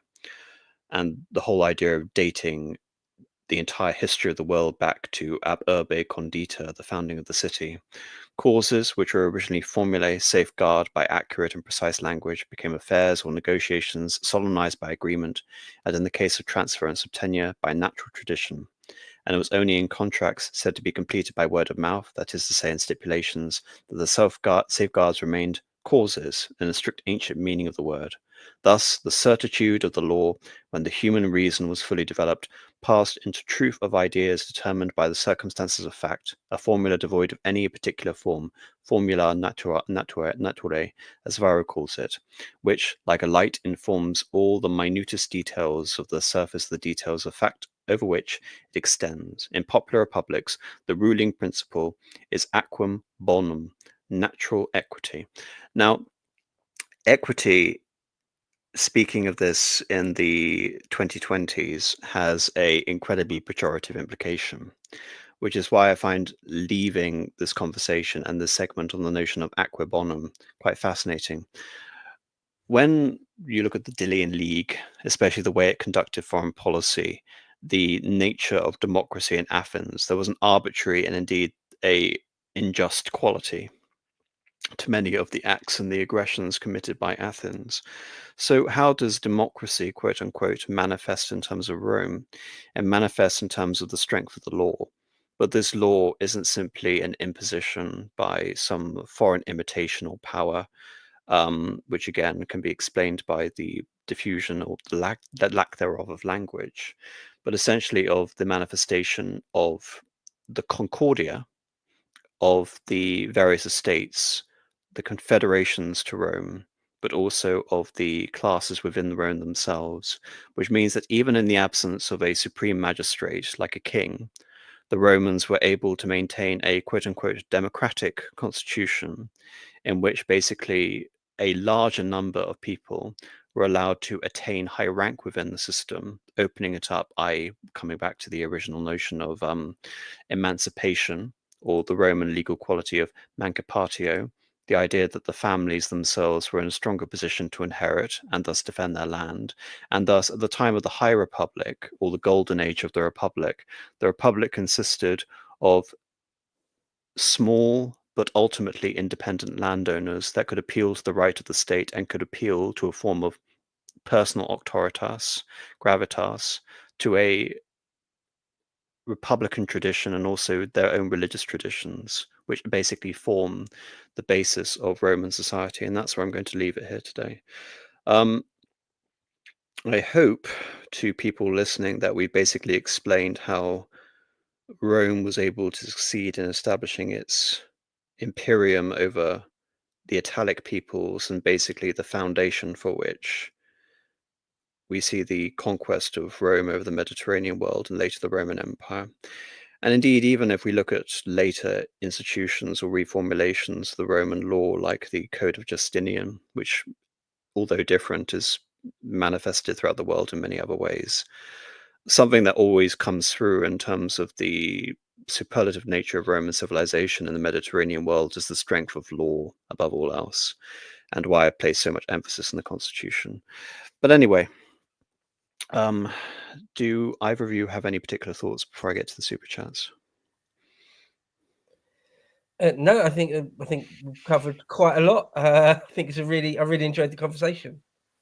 Absolutely. And just to, I suppose, put a full stop on this conversation is that, and the reason why, or one of many reasons why this topic is close to heart, is that there's often and does grate me personally, I have to admit, this sort of preconceived notion that Rome is this sort of like grand entity, and it's always Rome domineering over Armenia or Gaul or Germania, or attempted to conquer Germania, and Rome tramples underfoot all, and as this is all powerful entity that just is.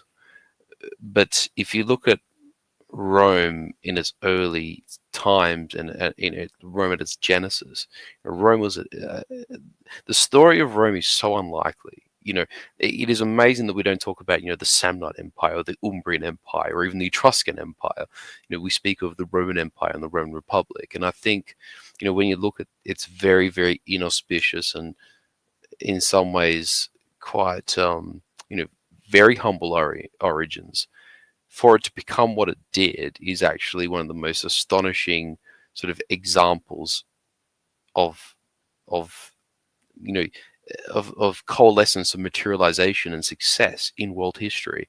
And the fact that this early, and sadly we didn't get much to actually talk. We've mentioned ethnogenesis a little bit. We didn't sort of get into much of the nuts and bolts of the proto-Italic people, and how the the Veneti and the Raeti are somewhat connected to the greater.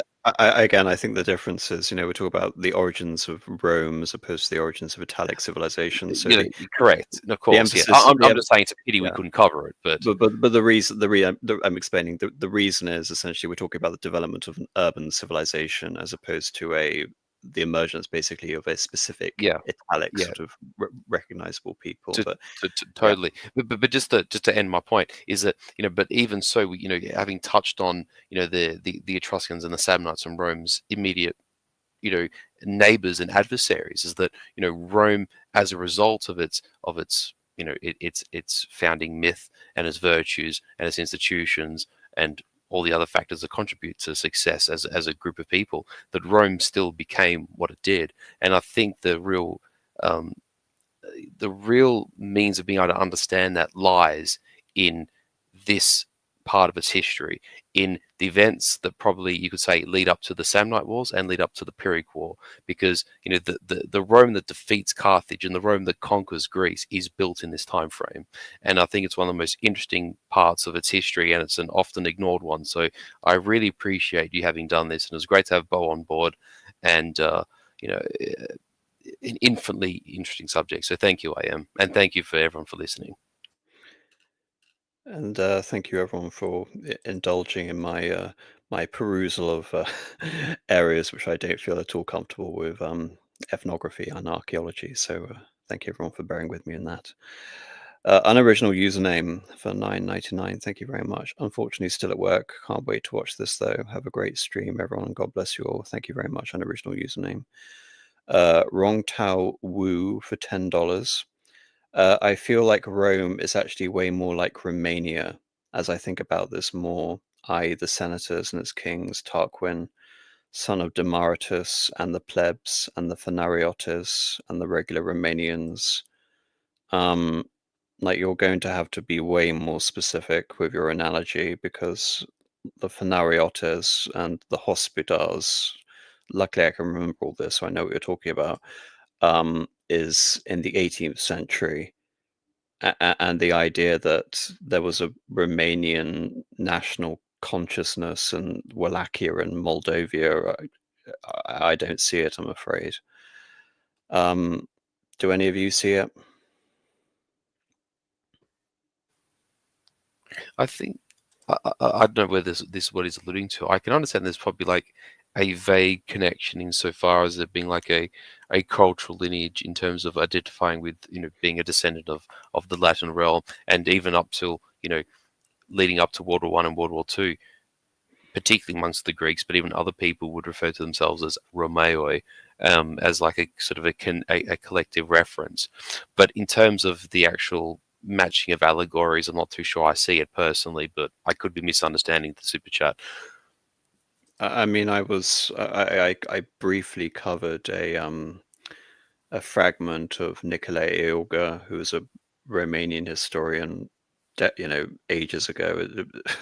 I'm not sure if that's a reference to that, where I basically talk about the residual institutions of the Miletarum and Byzantium through the class of the Phanariotes and the way that they governed over the what were then called the Danubian principalities, which were vassals of the Ottoman Empire. But like I said, this is incredibly convoluted.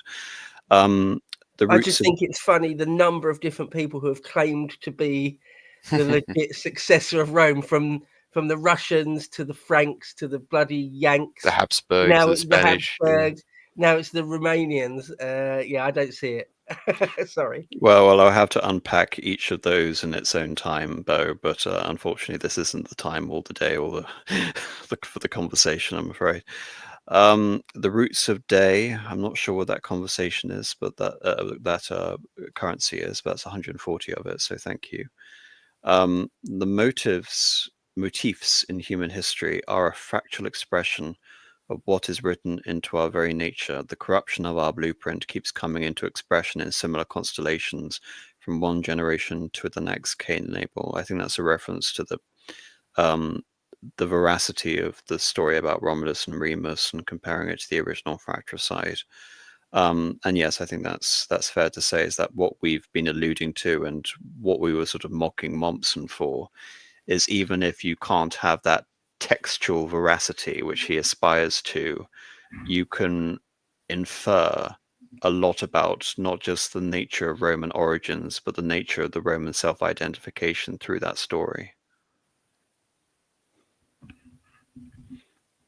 Marcus? I don't have anything to add. I'm inclined to, yeah, I think you're right. Alex Roberts for $10. Thank you. I understand some of the earliest histories are half mythological. Is it just to be highly cynical towards ancient accounts that do this, or do we assume they are BSing since we lack accounts? There are a lot of reasons as to why we're cynical towards them. We've tried to unpack and be as objective as we can towards this. I'm far more sort of willing to entertain the historicity of Romulus than a lot of other people are. But like I said, we're talking about ancient historians. We're not talking about atheists. And the issue with being a historian essentially is that it doesn't matter how self-aware you are, you're still a product of an era.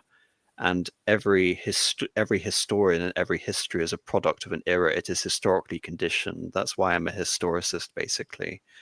So in some ways, every historian is informed by BSing to some extent in some way. They may even be completely oblivious to it. Um, I know, E.H. Carr is, a quite extreme example to use as an idea of like like how to interpret historians. But his piece of advice was know the historian before reading the history effectively. And I think you need to understand that. You need to condition your understanding within a certain context, and understand that people are going to be critiquing something for various reasons, whether valid or invalid. Alex Roberts for $5, thank you. Gibbon's opinions on Africans and slavery made me burst out laughing while I was driving my truck earlier this morning. All right, I haven't read Gibbon in a very long time, so I'm sure Bo can tell me. He just says some really, really, to us, off-color things about women, about Jews, about Catholics, about a number of things. Where today you've sort of got to like very spicy. Yeah, someone in the in the chat says yeah, but actually quite funny, I think. Anyway, Alphonse Des again, thank you. On the origin question, can't help but feel like the Romans embody a very different spirit to the Trojans, not sensual and Asiatic, but vital and manly. Well, by Trojans, you're talking about the civilization of Ilium. We can barely attest to the veracity and historicity of Troy. I'm again inclined to believe that the majority of people believe that Troy was real, but in terms of what we can infer from Homer's epics, etc., there's no comparison. It's not fair to compare the spirit of Troy to the spirit of the Romans, because simply we know the Romans far more than we know the Trojans. Really, we mentioned the reason as to why the story of Aeneas prefigures in the mythic history of Rome. And the Trojans represented a major adversary to the collective Mycenaean horde under Agamemnon. And you have you can say, primordial virtues of Romanitas and someone like Hector. So when the Romans are trying to look to the Trojans, they're looking to the example of Hector, and they see a parallel in Aeneas. So in terms of what we have, I think it's clear what the Romans try to attach themselves to. What do you guys think? Yeah, I don't disagree. I think it's a bit unfair to even label the Trojans as being what they say, Asiatic, and what was the phraseology of that super chat? Not sensual and Asiatic. Yes, sensual is a.